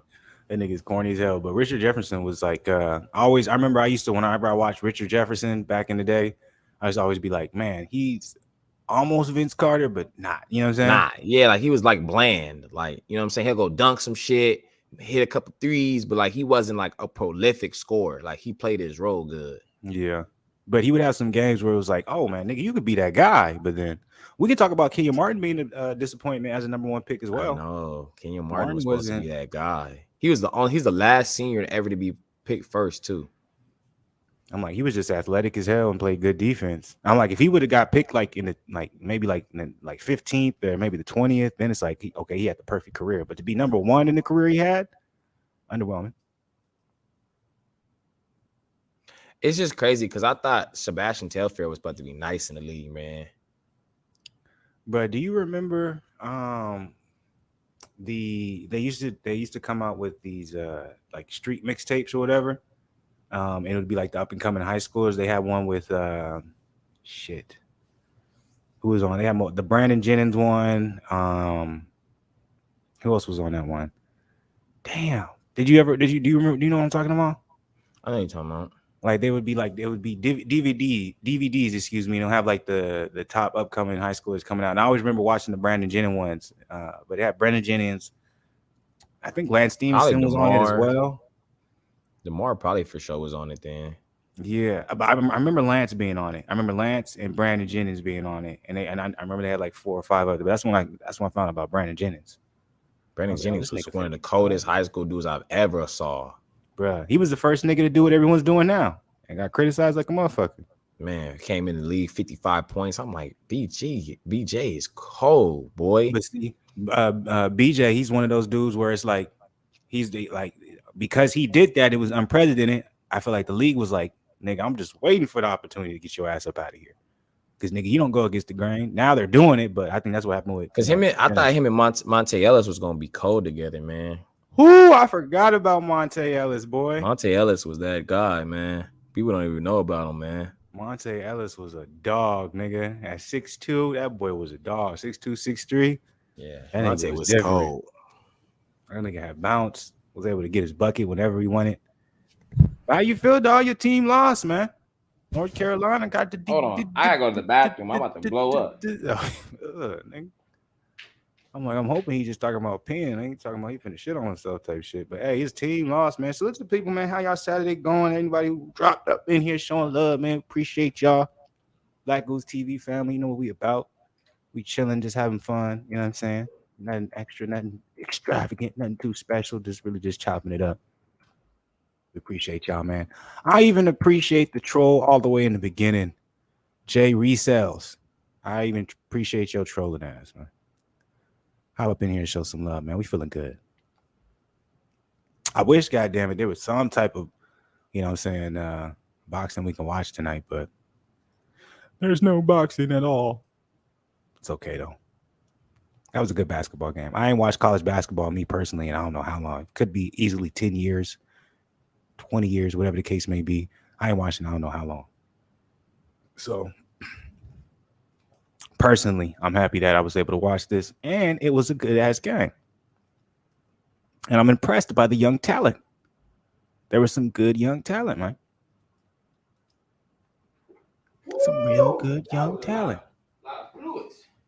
See, that's nasty. I don't know if you know if we can hear it, but that's nasty. Hey, I just thought about some sleepers that just came to mind, dog. Huh. One, Michael Finley. He was nice. Oh, are you gonna? You already know the next one, boy. Josh Howard, boy. Oh, okay, I was like, is he going Josh Howard? I was like, I think you're going Josh Howard next, nigga. Josh Howard was cold, boy. Oh, I love He was Josh so Howard's nice. He was so nice. He was he smooth. He like could pull up. And just, yeah, like his so jumper was cold, just smooth. bro. He would hit that joint. He'll come down and boom something. He had that headband. He was cold, man. Bruh. Josh Howard was nice. Another player that they succeeded in blackballing him out of the league due to marijuana. Another one. So it's like, I hate that. When I think about some of the coldest niggas, I'm like, man, now everybody cool with the marijuana side of the game. But y'all destroyed niggas' careers back in the day off of marijuana, man. But then you had niggas taking PED. Like, niggas was getting worse suspensions off of marijuana than a nigga like Turkaloo who's getting popped for real PEDs. I forgot about Turkaloo, man. Pager had a burner. Yeah. I always remember though that one year though, Turkaloo, remember he was just going crazy. Niggas was like, is he what? What did he became this good? I know it was the following season. This nigga got pops. Yeah, it was that year they went to the finals. I know, but that nigga Turkaloo was cold that year. That boy was out there, 6'10" point guard, nigga. Like, he was cold. He was hitting step backs. He was hitting threes. He was diamond Rashad Lewis in that corner. Michael Petrus. I was like, dang, he nice. They had Jameer Nelson when he was still nice. Didn't have to do that no more. Nelson's like, I could be a 2 now. Because they randomly just found that like halfway into the season, like, let's let Hedo be the point. I think it was actually in the playoffs. Let's let Hedo run a point. And then like niggas just didn't know how to deal with it. He was really dogging people. And I was confused. I was like, Turkaloo isn't this good. Like, he's good, but what's going on? Then he gets popped next year. I'm like, Antoine Jameson was nice though too. I liked Antoine. Antoine was cool. I didn't really like his game like that, to be real, but he was cool. It was nasty, but he could play. His game was weird. Like watching it was like, but he was skilled, very skilled. Those are usually the most skilled dudes when you're like, oh, what's going on? It's like these niggas got like 30 points. I'm like, how did he get 30 points? That nigga's game did not look like it equivalates to he go. I can see. It's just those Clipper teams with Corey McGiddy, Elton Brand. Like, I thought that was supposed to be way better than what they're just wrong era, wrong time.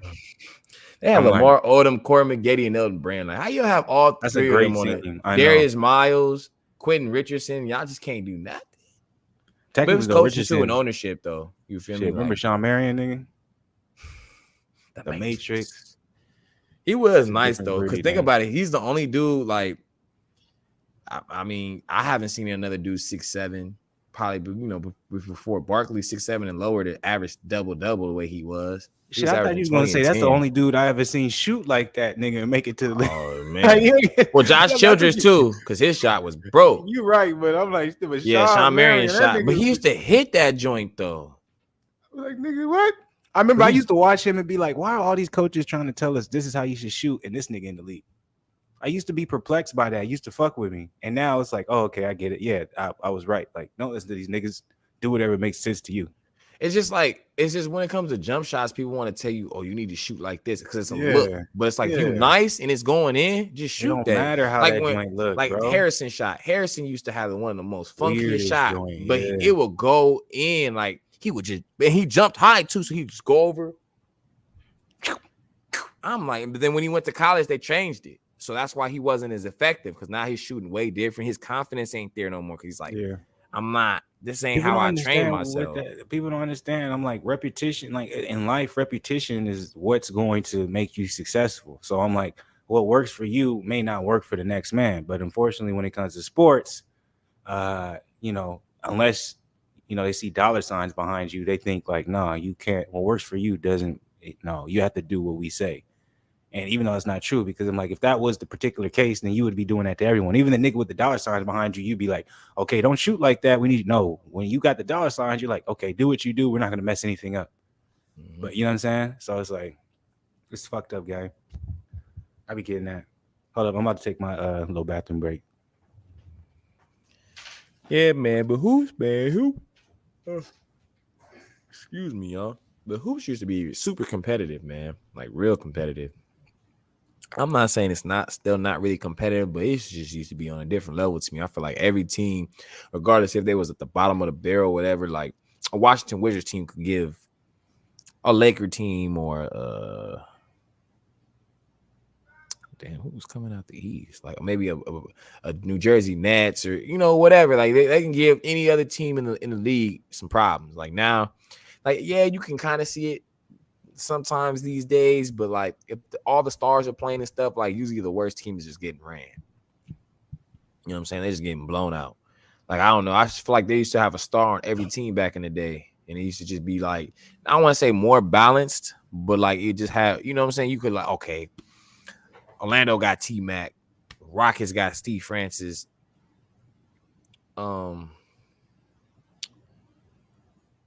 Wizards got Gilbert. You know what I mean? Lakers got Kobe and Shaq. Shaq left just Kobe. Heat got Dwayne Wade. You know what I'm saying? Like, Cavs got LeBron. Nuggets got Melo. Like, every team kind of just had like a certain star to where it was like, y'all like, it's always a battle, because it's like, okay, that star going against this star. They going against each other. They trying to battle, do. Like, even if you want to go big, it's like Shaq versus KG or KG versus Dirk or Dirk versus Tim Duncan versus Chris Webber versus Rasheed Wallace, like, you know what I'm saying, etc. Y'all mean versus Shaq, like, I just feel like they had better matchups. Like now it's like if you ain't on one of those premier type teams, like you don't really have like a star. Like Detroit don't even have a star. Like you can say Cade, but like he a rookie, you know what I mean? So it's like you gotta give him like a year or two more for him to be like a legit star. You know what I'm saying? But yeah, man, I don't know. That's just my opinion. But boxing with Sean, I hope you having a good night though. You know what I'm saying? I hope you had a good week. Hope you have a better week next week. You know what I'm saying?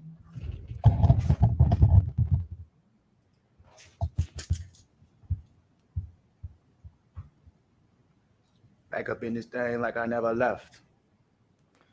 So the game is over.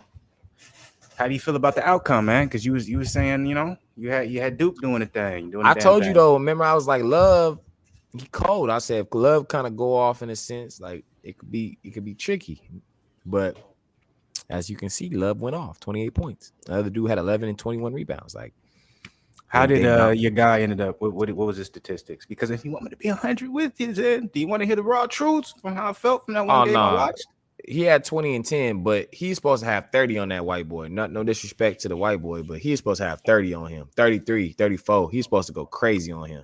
He was because I'm like, you gonna go against a guy like KD, LeBron, Giannis.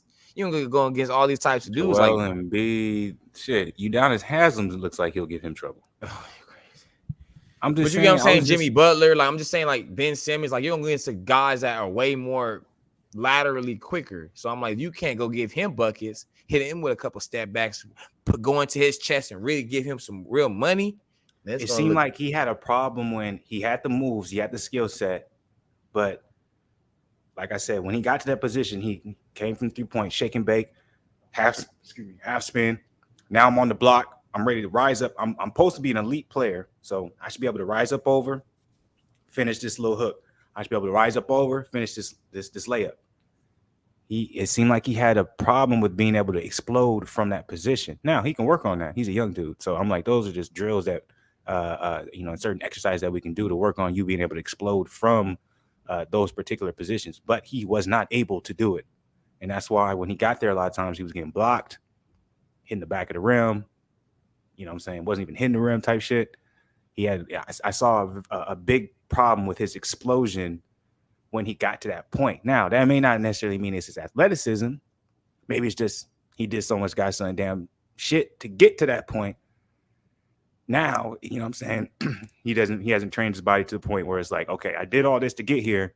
Now, when I'm here, I need to plant and go up, which can be trained. But that's what I saw. That was my biggest thing. I'm like, if you're having trouble against him exploding, exploding over him and being able to finish a layup or finish a hook shot, you're not going to be able to do it in the NBA. Mm-hmm. I see what you said. He was very stiff. But his skill level was ridiculous.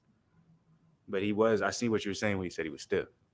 He's stiff. Like he's not a fluid type of player. That makes sense though. You know what I'm saying? Like they might just want him to be something he might not be. You know what I'm saying? Like he might not be a Michael Porter Jr.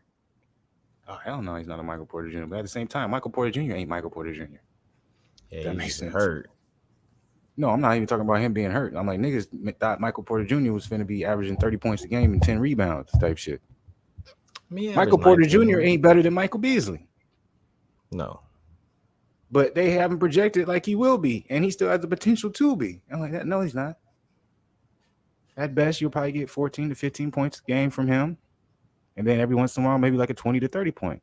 Like maybe one or two times. But I'm like, y'all trying to make it seem like this nigga can really carry a team and average 25 a game. Nah. Jamal Murray could. Jamal Murray is cold. But people, like we were just talking about, what product are they trying to sell? People want us to fall in love with, he's 6'9" and he can dribble the ball. There's no way he can't average 30. You know what I'm saying? That's how they be, bro. When I'm like, man, y'all act like it's easy to do what KD does. Like, that's an anomaly, man. 55 points, 8 for 10 from the three. Ain't too many people that can do that in the world ever. Last person that can do that around that height or close to that height is T-Mac. Yeah. That's crazy. You're right. Because I'm trying to think of somebody else. And I'm like, yeah, I don't think there's anybody else. Just T-Mac, bro. T-Mac was crazy. Well, I mean, Towns had 60, though. But you get my point. Towns did have 60, but it's just something different about Towns. Like, there's no way I could put Towns in the same conversation as T-Mac and KD. Like, no. T-Mac and KD talking about that together makes sense. It's like, Towns did have 60. It's like, yeah, but for some reason, that just like, even though I respect it and you're a solid player, you can still maybe end up being in that conversation. It's just like, from what we've had, or, you know what I'm saying, what we can look at for the resume, it's like, nah, brother, you're not there. You know what I'm saying? Mm-hmm. But you a beast. I'm not saying he's not, but I'm like, you're not there. But yeah, you're probably right. I never thought about it that way. How you feeling though, dog? Saturday night up in the joint. Shoot, I'm about to make some food. I ended up getting the oven right. I had to just do the self-cleaning, so I was in front of toxic fumes all last night. Had to air the joint out. It's crazy. You don't show with the toxic fumes, nigga. You supposed to have the windows open, nigga. And whatever is going on with you, that don't got nothing to do with no toxic fumes. Nigga. Yes, it does, man. Because I'm like, I've been feeling better ever since I haven't inhaled that bullshit. Man, get up out of here with that shit, man. It's facts. I Googled it. You supposed to have the windows up when you clean your oven, dog. Well, I end up doing it the second time. Well, I'm telling you, but the first time I didn't understand what was going on. I thought I was burning the food or something, but it wasn't the food. It was something on the bottom. But like this morning You when I talking looked about at when it, you were trying to cook? yeah. Gotcha. So like, and it said like sometimes that smoke it could get into your food and it could just irritate your throat type shit. And I end up still cooking my food earlier on You Thursday. didn't tell me that though. You cooked before you've cleaned it today or yesterday, whenever you did it. You had actually cooked in that smoke. Yeah. I see. I didn't know that. Okay, go ahead. I didn't know that. Like cause okay, so it was smoking and then that might irritate you. it's smoking. And so I opened it up, so I just let it air out a little bit, and then I'm just thinking like, okay, well, I thought it was because I was cooking bacon in there, so I had put foil on top of the bacon. So I'm thinking the foil was burning because of it was kind of close to the the oven part at the top. So I was like, okay, let me take that off, let me let it smoke out, and then we're gonna be good. I didn't understand that it was still marinated smoking. it in the smoke. Oh, because when I ate my hash browns, I was like, why does this shit taste like straight smoke? Like, Yo, that's funny. but I ate all the hash browns and I ate all the bacon. So, Yeah.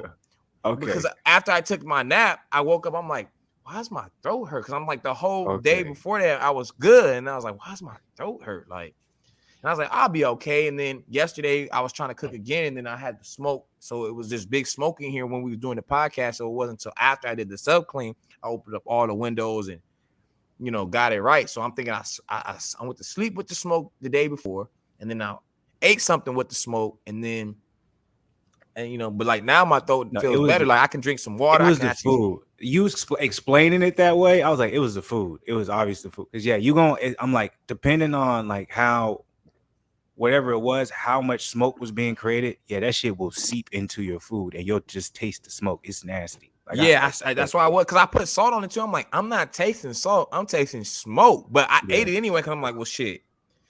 I didn't even think about it, bro. I went back. I wouldn't ate none of that shit. No, I'm not saying. I know what you're saying because I've done. Like I know what you're talking about. Trust me. I'm like, it's like you just don't know until you know. Like, yeah. So now, but like when I went this morning after the sub clean, like all that stuff that I guess was making the smoke is gone. So I ended up cooking the hash browns, and when I ate them this morning, they taste like some fucking hash browns. So I was like, okay, that self clean be clutch. Niggas don't be realizing that self clean, man. It be right there. Like, people don't realize, like, all you gotta do is hit it, but just make sure I have the windows up. Remember we did that at before we was about to leave in Kentucky. We was like, mm-hmm. it was bad. That one was bad. bad. That one was bad, terrible, bro. Man. That one was terrible, bad. Man. It's weird. Really as I get older in the time frame of thinking it, I'm gonna fucking hate it there. Then I be thinking about it. I was like, man, there's some good times created out there. I don't care. Legendary lives used to come through. And we used to watch those fights, man. It was always legendary, bro. That's the most legendary lives Jamal, right there, nigga. When Dominique was there with him, when we saw the Jamal Charlo, that's probably still some of the most. Harrison. And my bad, I keep interrupting you. My bad.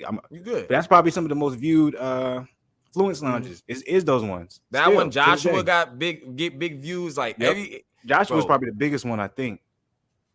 We gotta start getting some people up in this live, man. We gotta start sending out some links, man. We gotta start getting some people up in here, man. Make it more interactive. Yeah. Like Estrada or snipers or something. If they want to just hop on.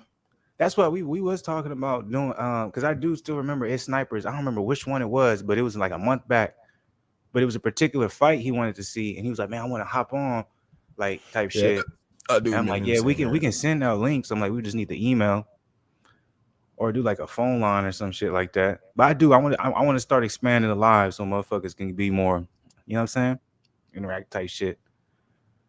Cause I'm like, that shit would be fun, man. I feel like people would enjoy that joint. But yeah, man. How you feeling, dog? Salute to the people, salute to Black Goose family, man. For real, man. Like, y'all really out here heavy in 2022, man. What you mean? The family, man, they just out here heavy 2022, man. They really out here. They really showing love and really supporting, and we appreciate that. So y'all know that. So that's why I ain't gonna stop. We gonna keep giving the content. Hopefully y'all keep enjoying it. Y'all keep hopping in on types of shit. Facts. Any new shows, man? Any new shows? We are on the show game, man. Before we end this joint, I'm just watching the game. I'm just watching from. I had to get sounded frustrated yesterday on the shows. You was like, I needed a break. These niggas be on some. I just fake needed shit, a so how break. you- I just needed a break from Superman and Lois, just because it's just like that acting sometimes just get on my nerve. Like I just like, because it's just like, man, I didn't come into no household where you could just be like, I don't want to do it. Like it was like you getting a look like I know this motherfucker ain't talking Shit, to the me. fact that you even think you have an opinion and you can speak is wild. Like, Like, bro, like Jordan talking about, I'm gonna marry Sarah, and I'm just like. to I know Superman too. If my daddy was Superman, I'm like, I can only imagine how much more scared I would be. Because my daddy wasn't Superman, so I'm like, oh, It's like it's Superman, just nah, everything. nigga, Like you they can fuck go, me up.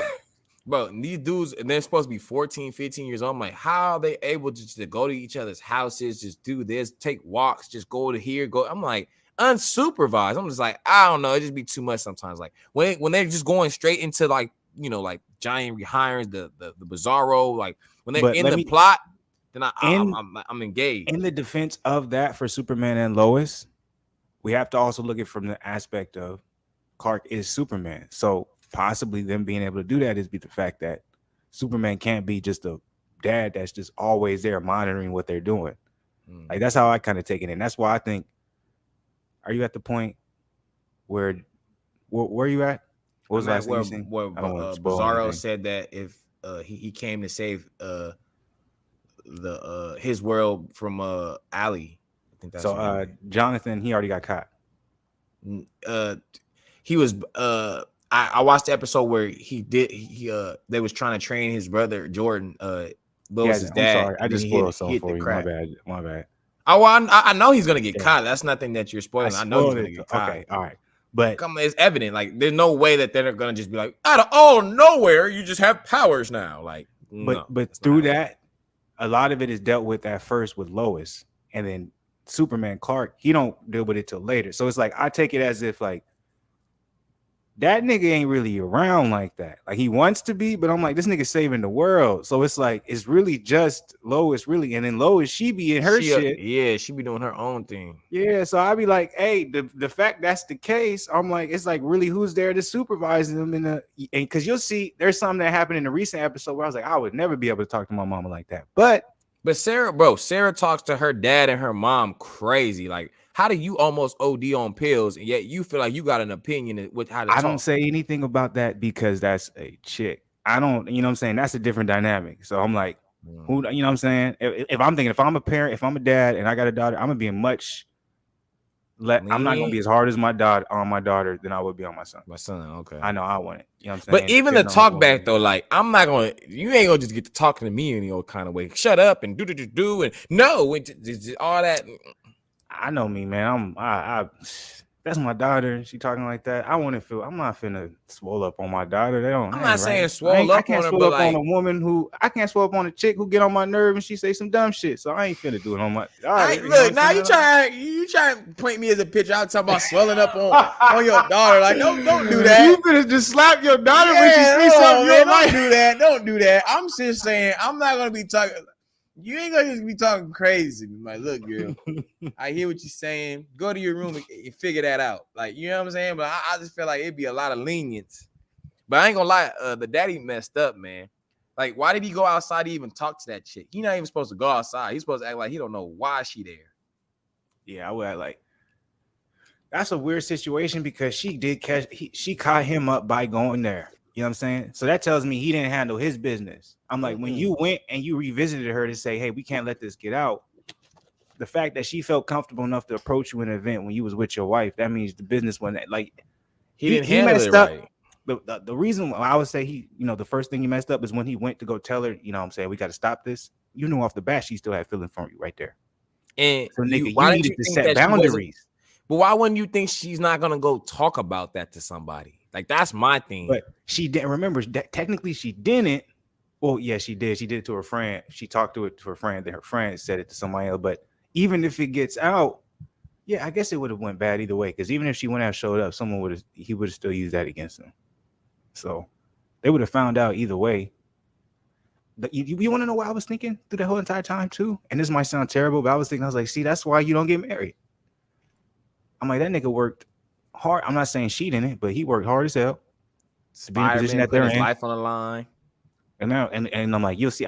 You're in episode 6. You'll see where his position that he's in. He don't got nothing. but she over there, you know what I'm saying, doing a thing.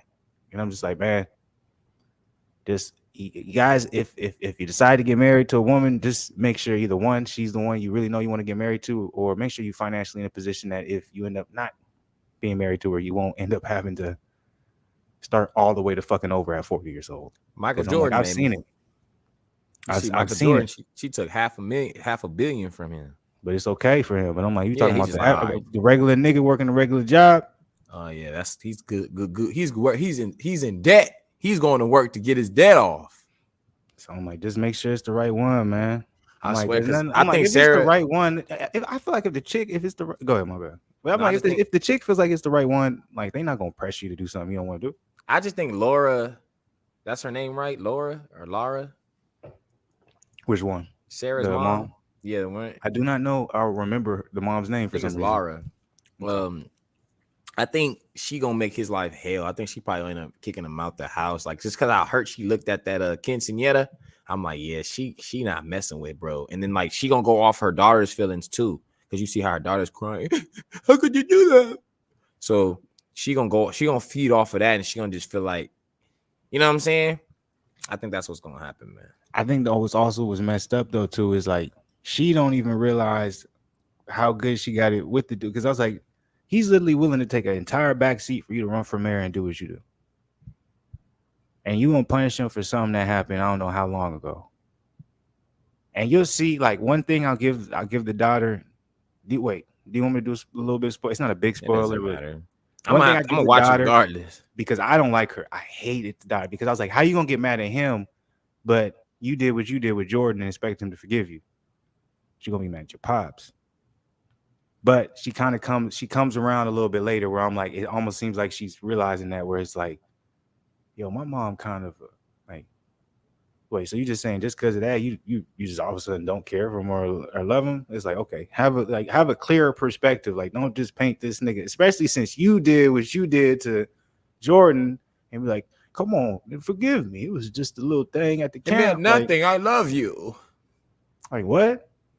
So I don't like Sarah, to be honest with you. But I told you I don't, bro. The way she talked, bro, like even with Jordan, I just think like, yeah, Jordan is sprung and he just be I like that's like Jordan low-key just bothers me, bro. Me too. I hate that Jordan's the one with the powers. I'm like, why'd y'all give this nigga the powers? Why did y'all not give Jonathan the powers? Like, this nigga does not deserve the powers. Like Jonathan's cool. Like anything that happens, he's just like, look, cool, Dad, bro. you could, hey, just teach me how to drive and we good to go. And like he don't be tripping on nothing. Nothing. Like he really be cool. Jordan be like, he meant everything he said.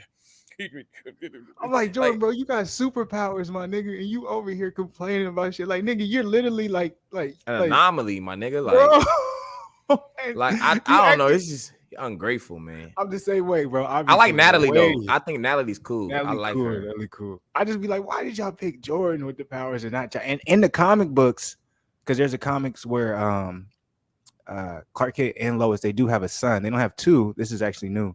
But they have a son. It's Jonathan, and he has powers, right? So this is his Superboy. Superboy is his pops are because he was created half Lex Luthor, half Superman. So it's not Superboy, but there is a comics where Jonathan is their son, Lois and Clark. And he has powers, but this is new where they made it Jordan and Jonathan, but Jordan's the one with the powers, and then Jonathan. So I'm hoping he gets powers as like Jordan is just a max simp, bro. Like, bro, he's a simp. He's soft. I'm like, I can imagine him being the new Superman, because I'm like, even Superman, when he has to be like, you know what I'm saying? Like, that's what I like about this Superman is like, at points you'll be like, is he soft? But then when he has to get shit done, it's like that nigga don't care about nothing. Yeah, he getting that mode. He getting that mode. Like I'm gone. I'm taking care of shit. It is what it is. Like Lois Daddy said it the best. He was like, Jonathan was like, so you're training this guy? He said, Jordan, you'll be a terrible spy. I was like, he really right. That boy gave up his whole information. Just don't tell anybody, please. He think he just tell that to people and it's just gonna be good as gold. And watch when Jonathan gets caught. It takes a long time before he tells the motherfuckers who it was. Cause I'm like, it wasn't his shit. Cause you know who he was buying. Yeah. So basically, I'm spoiling too much, but basically you'll see he's that. I'm like, Jonathan, bro. I'm like, give him his fucking powers. He's the realest. I'm like, he ain't no soft nigga like Jordan. Man, he really hold it down, fool. Like even when he was about to die, bro, in that van, like he was like, I'm trying to help. I'm trying to be useful. I'm trying to get in the mix. Like, what's up? He got the hand. Remember he had blasted Sarah's daddy in the first season. He was like, "Wow." He was like, "What's good?" I'm telling you, ready. Bro. So I'm like, I feel like they're doing this on purpose. I'm like, it would be great writing if you like, yeah, we're gonna give the powers early to the person that y'all not gonna like, just so y'all could be like, man, what y'all doing? And then all of a sudden, because I'm like, there's no way they're both sons of Superman, and both one got one, and they're twins. Yeah. Like, what? How did one get something up in there and that the other? That's the biggest thing. They're twins. I'm like, I didn't even think about that. I'm like, yeah, there ain't no like, come on. So I'm like, I think they just, I think it's just. I'm hoping it's just good writing, and it's like, motherfuckers do fans. They got renewed for a third season, so it's good. I just watched the episode that came out this week. I think that's episode 39. Yeah, 30 days and 39. It was good. I didn't like it at first because I was like, this is a filler episode.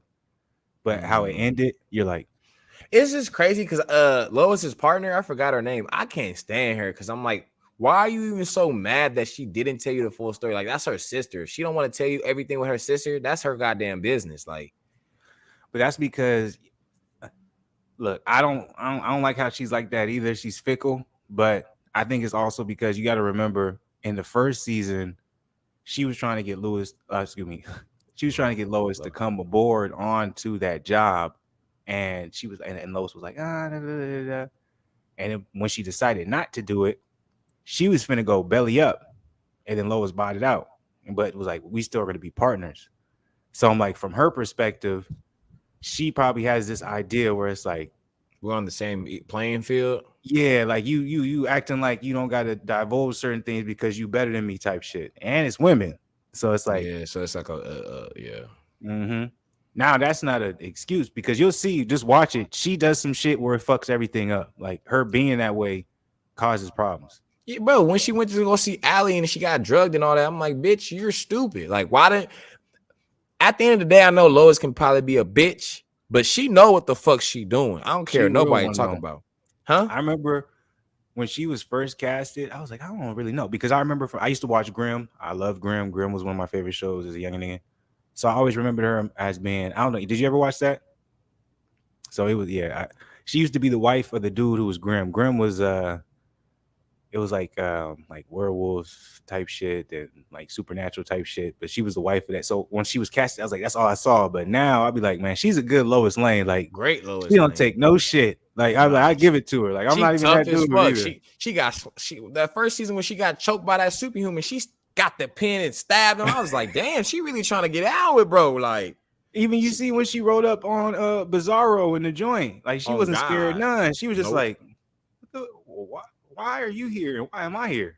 And he just dipped out. Like, she just, I ain't gonna lie, it was crazy how he did that black joint though. Her whole head was this way, her body was this. I was like, oh shit, he wasn't playing around. But I be liking how too though, like when Superman came after, I like how she wasn't fazed by the body. You know what I'm saying? Like she was like, help me, Clark. She just like, she was a little shaken up, but I'm good. I'm trying to figure out why he's here. And then when she saw the picture of Allie, she was like, I look like we chasing the same enemy. Like she on some like, because that's why I fuck with Lois, because she's about her business. She like, I know it's something, and I don't give a damn. I'm gonna crack the code. Figure that joint out. I'm telling you, man. She's a good Lois Lane. Like I like the casting of the whole joint. So I'm like, because it's in the first season there was 15 episodes.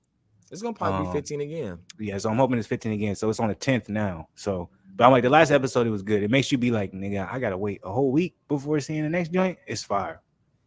Not in the moment, you'll be a little bit mad, but the ending, how it ended you on a cliffhanger, the cliffhanger makes you be like, oh, man. It's probably because the way it's looking right now, I'm like, Superman stopped having the visions because that dude, Bizarro, don't have the pendulum no more. So they're not linked is strong. But I think something's going to happen to where, like, kind of like, I see how it's kind of climax. It's like, it's going to get to a point where, like, something's going to happen to Superman. I see it coming. I don't know what's going to happen, but something's going to happen to him. I'm like, Allie's getting stronger. No, you don't got to give me a spoiler. I just know because I'm like, the way Allie's moving, when Bizarro said, like, she's everywhere, and then the chick that works with Lois, she was talking about she's everywhere in that world. Like, she's like that person, like, everything around her. So I'm like, okay, so she's gonna, because every show, like, you feel me, has a point where the villain gets like to the top. Like last with his brother Tyrone, that's when he ended up ascending once they figured out like he was a Kryptonian when he took him to that desert. Yeah, you're gonna have some crazy, like you still not at the point. There's some crazy twist that's gonna happen that you're not gonna expect. Like there's gonna be some crazy switch. Salute to Ebony Switch. Salute. Appreciate It's probably you being in good. the It's chat. probably that adversity I've been wanting to see from Superman. Remember, I was like, I just want to see some more adversity from him. I ain't gonna lie, I like the series because like he has a lot of adversity. Because it's like you see him trying to really be a dad, but it's like when he tries to be a dad, he fails at it because he has to go save the world. And then when he comes back and tries to be a dad, he's good at it for a little bit, and then it's like he get right back, pulled back from that. That's why I say it's like I don't criticize, you know what I'm saying, the way that, because I'm like Jonathan, he really don't really come at Superman like that. It's really Jordan. So it's like I don't criticize it that much because I'm like Superman's not really he's not there like that. I'm not really even talking about him. I'm talking about all the kids, bro. Like they all drinking and smoking, and they always at a party. But like, Natalie's not like that. No, Natalie's way, but you gotta think her though. pops. She's the most like she know. But you gotta remember she saw her mama get killed, and they had to bond in that bunker for multiple months. So it's like all I got is my daddy now. So it's like she had to get more grown than Jonathan and Jordan never had to get grown. You feel me? They were sheltered for 14 straight years. Now all of a sudden they got into by herself during that time to try and find she had to thug it out. Hey, every sweet we're not talking about CW shows. We're talking about one particular one, which is Superman and Lois, which is absolutely amazing. If you ain't watched it, you need to watch it. It's just as good as Arrow to me. Arrow was a little bit more gory. I'm an Arrow fan as well. Yeah, I'm an Arrow fan. I'm like more gory, but I don't care. Stephen Amell bodied that joint. He bodied that joint. Stephen Amell, man. Oh, that's Arrow is so legendary in my life, dog. I never expected I would have seen something like that, because I'm like, that was at the point where like motherfuckers was kind of still fiending for Batman. Like now it's different. Like we've seen a Thor Batman and Jokers, but during the time Stephen Amell and Arrow came out, we was kind of fiending for a little Batman, because I'm like, we had the whole Christian Bale joint, but it was nothing really, a series, a TV show type thing going. We had all the Marvel, happening. So him coming out doing the Green Arrow, it's like, this ain't Batman, but he was coming out killing that first year though. He was, remember that whole hit list? He had to chill. Yep.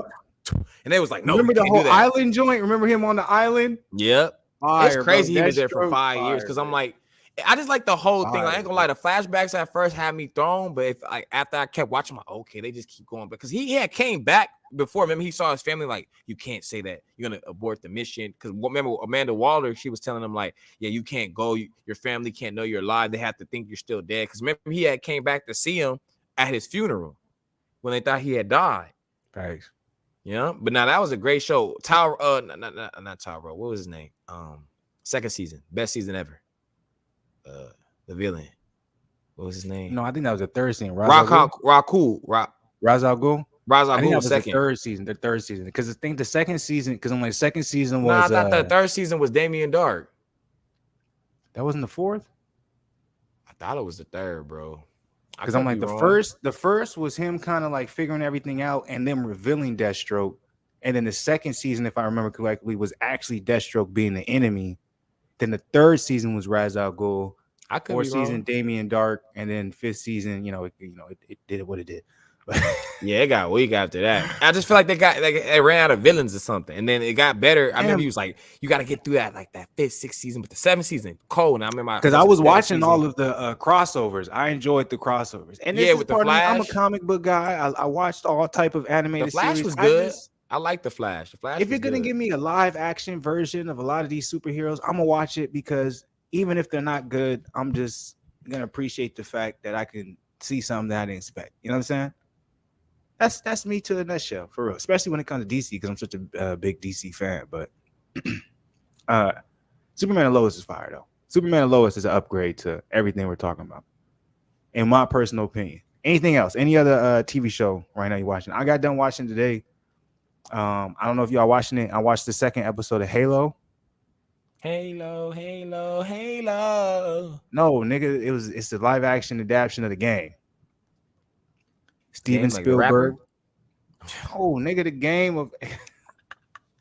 See, I think the way this nigga talking, you think he fluenced, and I'm not. Like, what are we talking about, nigga? That wasn't good. No. The game, the video game we used to play. All I know is Cuba bodied that Horror Nights You talking about American Horror Story? No, but Yeah. Halo. You know they came out with a TV show based off Halo. Oh, I know what you're talking about. Yeah. I watched the second episode today. It was good. I don't know how I feel about it. It's crazy because Halo was a fun game to me, but I never really knew the storyline. Like, I'm not even gonna lie to you. And I think that's might be my problem. Is like I don't know what the fuck going on. Also, it's just giving off too much Mandalorian vibes. It's almost like the same thing. And Mandalorian hard. I don't care. Nobody tell me. I can't wait for that third season, boy. Baby Yoda. Watch it. Go ahead. The way the second episode ended. I'm not gonna lie. I'm liking From right now, man, because they was really trying to drive up. What episode are you on? Because I remember when I talked to you yesterday, you said I watched the first episode and I watched 30 seconds of it, and I don't know how I feel. I said, nigga, you gotta watch lies. I said I loved it because he was talking to that white lady. She was like, whatever. You didn't watch the whole thing. So how many episodes are you in? I'm about to be on the second one. I'm at the point where they was in the van, and then he was like, why you gotta cover up the windows? He's like, I was like, why you keep talking to this man like he don't know the goddamn town he in?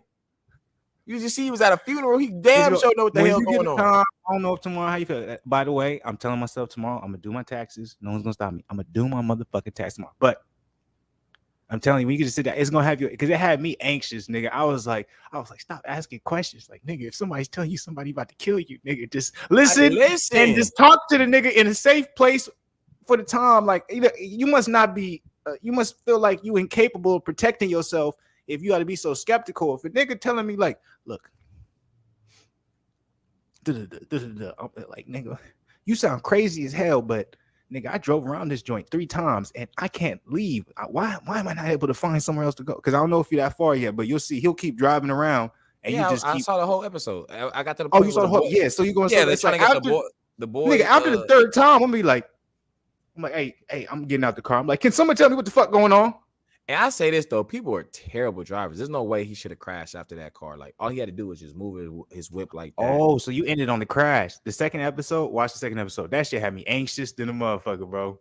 Yeah, because they out at night, they all out there. I might actually rewatch that joint from the first. That's how I'm like. It's weird because I feel like it's kind of. I'm hoping they keep up how good everything is because I'm like. You saw 8 episodes already. I'm on. Well, it's not done. See, I think it's 10 total because I'm like, or is it only 8? There's only 8 out. Yeah, but it's 10 total, right? I'm not on the because it should be a new one this week. I'm just asking, did you watch all 8 episodes that's out? That's how I was. That's how I was kind of asking. Oh, okay. Because I binged it when I didn't mean to watch it. Like I watched the first episode. It was a couple weeks ago. I was like, I don't know what this is. What is this? I was like, okay, I like it. And the second episode, I was like, all right, I'm not gonna watch no more after this. And I was like, I ended up binging just the whole 6 that was out that one day. So I think it was Sunday, most likely. I like the sheriff though. The sheriff, man, he bodying that road boy.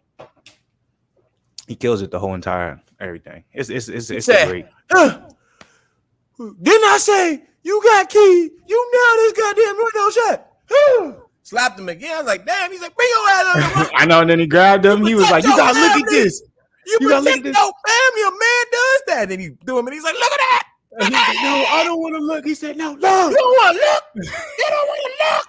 I was like, he really geeked. You think it was his family? But it was 96 days though. It's supposed to be 97 days. He broke that streak, man. Real quick, it's the first day, but you'll find out. There's a reason why he's that passionate. No, somebody must have died or something because him and his son have a distant relationship right now. So it must have been his wife or something. Something didn't happen. Nigga, when you find out what it was and how it happened, you gonna be like, holy shit. Hey man, I'm tuned in, man. I had to give Superman and Lois a break. I think I'm gonna wait till the 10th episode come out. Yeah, take a break from Superman and Lois because I'm like, yeah, that's a little bit, it's because it still got, like Ebony and Sweet said, it still got the CW show vibe to it every once in a while because they gotta keep it friendly. Go to From, ain't no CW to that. No, it's raw. Hey, why did she stab that dude? Who? In the throat.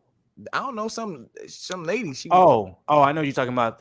You'll find out. You'll find out. There's a lot. She was like, "It wasn't your fault." He said, "Why are you saying that?" I was like, "Oh, she crazy." You'll find out, bro. I'm telling you this one of my favorite TV shows ever, man. And out of nowhere, man. By the way, I watched the second season of Raised by Wolves. It wasn't as good as first, but One thing I am watching too new that came out as well is how do you feel? Are you watching Moon Knight? Moon Knight Marvel. Watching that. Go ahead, watch that. Watch the first episode. It was good. All I know is we have no power this week. Are you serious? Yeah, they took a week off. All right, so if that's the case, then I'm gonna start Snowfall, and then I'm gonna watch. Snowfall getting good, man. You got to see what happened to Peaches, man. Because I think From took a break too. Hold on. Peaches. I think I'm gonna just make that chicken with some rice. Oh no, From is tomorrow. So tomorrow I'm gonna watch. I'm gonna start Snowfall back up, and I'll watch From. Go ahead though and check out Moon Knight, man. Well, I'm gonna watch From, and then after I feel like I got a couple episodes. It was in good. That. The first episode was good. How many episodes is there? Is it new? It's only one. The first episode just came out, so the next one's gonna come out this week. Hey, Stranger Things comes out this year too. Do you know when? Though what month? I think maybe around May, because I know part 2 of Ozarks comes out in May too. So Atlanta's a good show.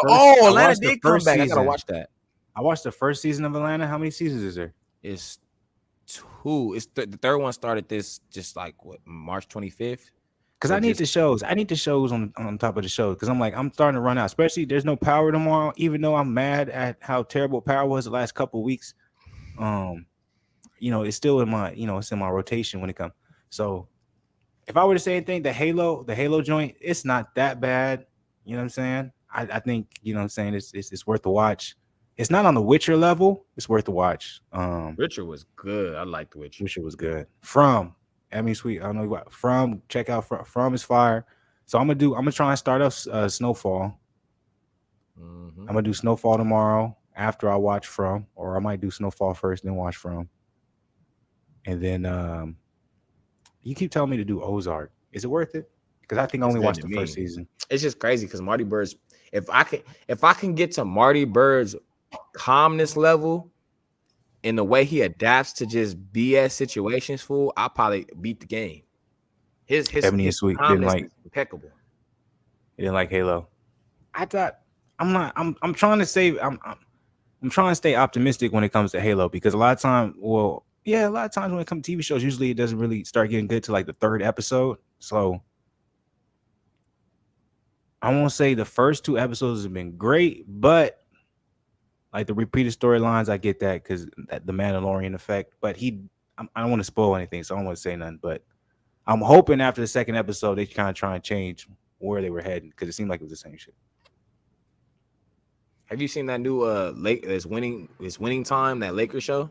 Nah, I don't know why.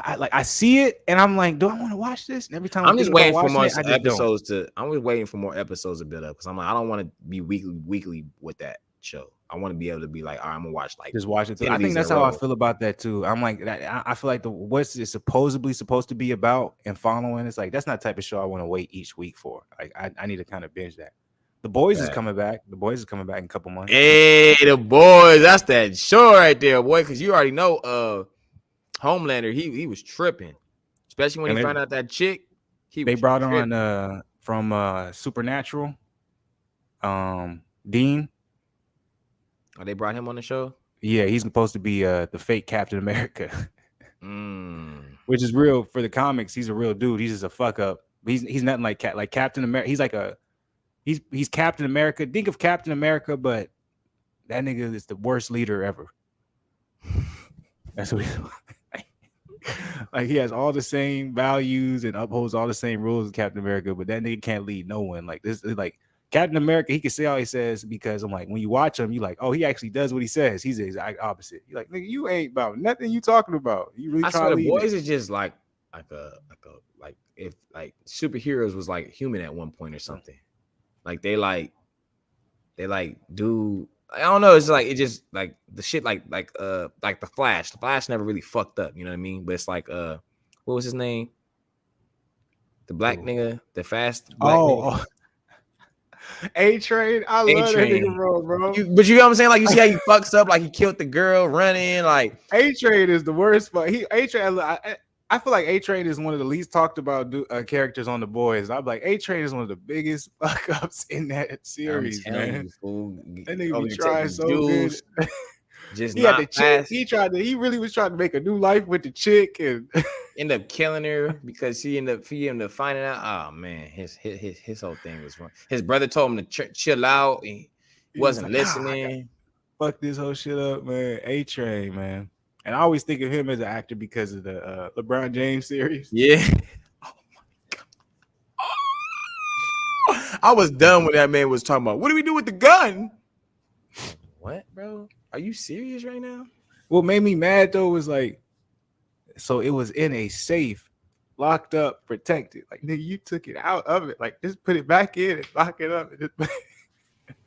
Bro, that was that. I was like, yo, I can't watch this no more. Man, we just stopped. Oh, When they no. killed Michael, when they Some of killed the Mike worst Epps, acting. we was done. We was like, all right, man. Because it was out of nowhere. This nigga just driving. He came in a car crash. I'm like, bro, what is going on with the riding? Like, nigga, they just veered off. Like, it was good. Then just. And then his It sister just, was just too much.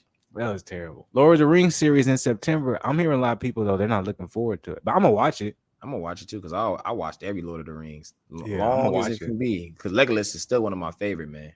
And He I was think, too cold. well, I don't know if he's supposed to be, but I'm like, I'm gonna watch it. I'm like, like the way I'm starting to be now, man. I'm just like, man, if the TV show, because a lot of the stuff they're doing, they're smart when it comes to marketing. They're not necessarily doing new ideas, but they're doing nostalgia ideas. So it's like it was so popular back then. Let's make it into a TV series because everything is streaming and all that type of shit. So it's like I'm all in for it. I'm gonna watch it. Now, how good it's going to be, we'll see. I'm loving more than like From. You know what I'm saying? I didn't expect. I didn't know what the fuck was going on From. I just I ain't saw gonna the lie. nigga It's like on I the don't thing. like. He was like, I was like, let me see what this is, and I'm like, this is an original idea, and so those are the best ones. But I'm enjoying the the adaptions and all that type of stuff. I It's just like cool. that. It's scary, but it's like because I don't like scary movies. You know me. I don't do the scary genre. But I'm like, this is actually something that's like it's more interesting to me because I'm like I've never seen a plot where you drive into something and can't drive out. That's what hooked me in too. I was like, this is creative. Like everyone's trying to figure out, like, why am I here? How did I get here? Type shit. I was like, this is creative. Yeah. If they do Lord of the Rings right, it will be. Yeah. But if they don't do it right, it'll probably It'll be be the trash. most criticized motherfucking. Because I'm like, Lord of the Rings has die-hard fans, like die-hard fans. Hobbit fans too. Hobbit. So I'm like, if they don't do it right, there's gonna be a problem. Niggas gonna be like, Because you already Oh, see but- that they didn't like the Game of Thrones how that ended. I saw a lot of bad see, criticism. I could of never that. get into Game of Thrones. I Me just neither. couldn't. I just never watched it. So that was one Just of too those. much dialogue for me. I'm like, man, this dialogue is weak. That's how I felt. And look, y'all can talk shit about us as much as you want. Look, I'll watch some corny shit. But if there's some good action in between and keep me in it, that's what keeps me invested. But I'm like, when it's just too much dialogue and it's not really something that's like, because hey, I'll say this. I was watching when I got my hair braided. I was watching by the way, I know it's rough. So fuck that nigga earlier that was talking shit. But I appreciate you being in the chat and giving us a view and getting us in the algorithm because it helps. So much love, man. Hopefully you subscribe. But I'm like, when I was getting my hair braided, I was watching the new Samuel L. Jackson TV show on Apple. The story of damn, I forgot his name. I forgot what it's called. Watch that. It's good. It's all dialogue. It's good, man. Like when it means something, it's good, man. I'm telling you, but when it's like one of those things where it's like, okay, it's back in the day, it's medieval, so we're just trying to kind of put something across, I get bored. Like Witcher, I enjoyed the dialogue, probably because I'm a game, I played the game, but also because it was something, I don't know. I guess I'm being kind of biased. I liked Witcher though. Witcher was good and just like I don't know. Henry Cavill bodied that. I guess that's probably too why. I'm a big Henry Cavill fan, I'm a big Superman fan, so I watch it. But I'm a big Witcher fan too. But y'all check out. I don't remember what it's called, but just type in Samuel L. Jackson series with Apple. There's only 4 episodes in, but damn, they're good, man. It's about he's dealing with dementia. And then his caretaker, the caretaker who's one of his family he loves, suddenly he got murdered, and so he decides to take on and he tries to figure it out himself, but he ends up going. It's dope. I enjoyed it. I ain't gonna lie, man. I don't care, man. That third season and the first season of True Detective still legendary though, boy. That True Detective was crazy. They ain't coming out with another one, huh? Westworld. I never watched Westworld, by the way. I never watched it either. I never watched it either.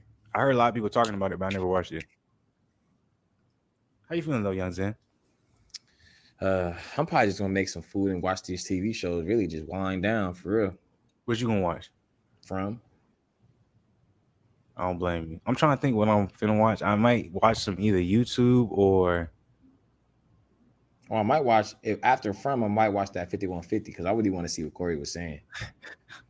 Because he's hilarious, man. When he go on the rant, if you want to see Corey in raw form, you got to be in the mood. But watch him on the Marcus. Yeah, because that I ain't seen him in that form in a minute. He was killing the shit. I was like, and he wasn't even trying. I could tell. I was like, he's just being himself, and I'm like, that's why Corey is who he is. I'm like, that's why he has the fans he has. I'm like, this nigga is not trying. He was killing the shit. I was laughing. I was in the gym, nigga, just cracking up. Like, I don't know, niggas think I'm weird.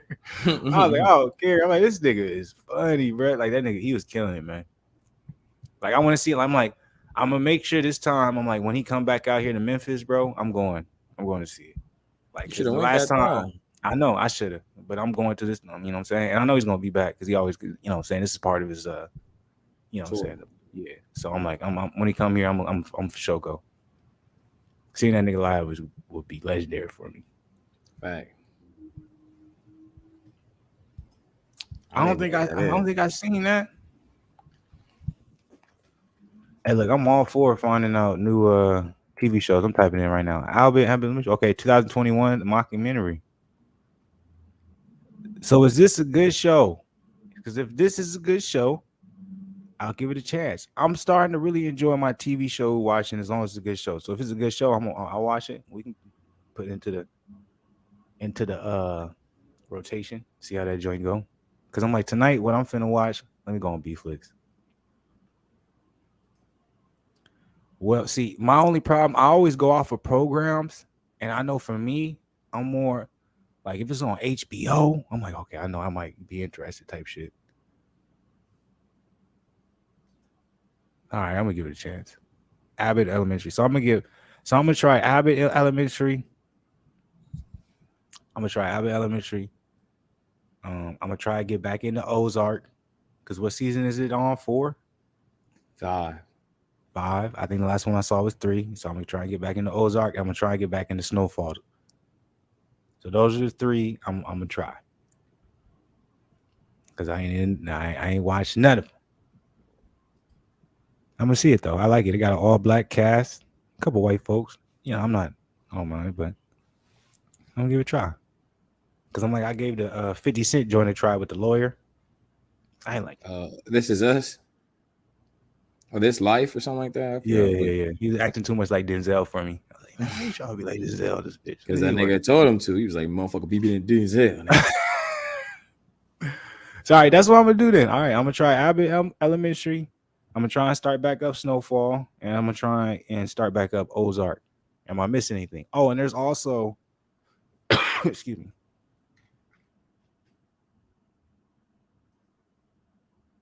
Hold on, let me see if I can find TV back hurt. Hold on, y'all. Let me see. I'm looking right now. I can show y'all. Do y'all know y'all don't got to be paying for all that shit, right? I can show y'all the site to be on. Oh, Atlanta. Thank you. Yeah, that was the other one. Atlanta. Okay. And I'm gonna try Atlanta. I might try Atlanta. Oh, by the way, it's called The Last. Look, that boy Irv. We might get pulled off or shut down for me sharing this. What I'm about to share, but why would you share? Whatever. Don't share it, my boy. I don't give a fuck. Nigga. So this is a site you can go to, y'all. But this is the show. This is the show I was talking about with Samuel Jackson. The Last Days of Polygamy Gray. Fire. Fire. But okay, I'm gonna check out then. Let me check that joint out. Atlanta. Oh, my bad. There we go.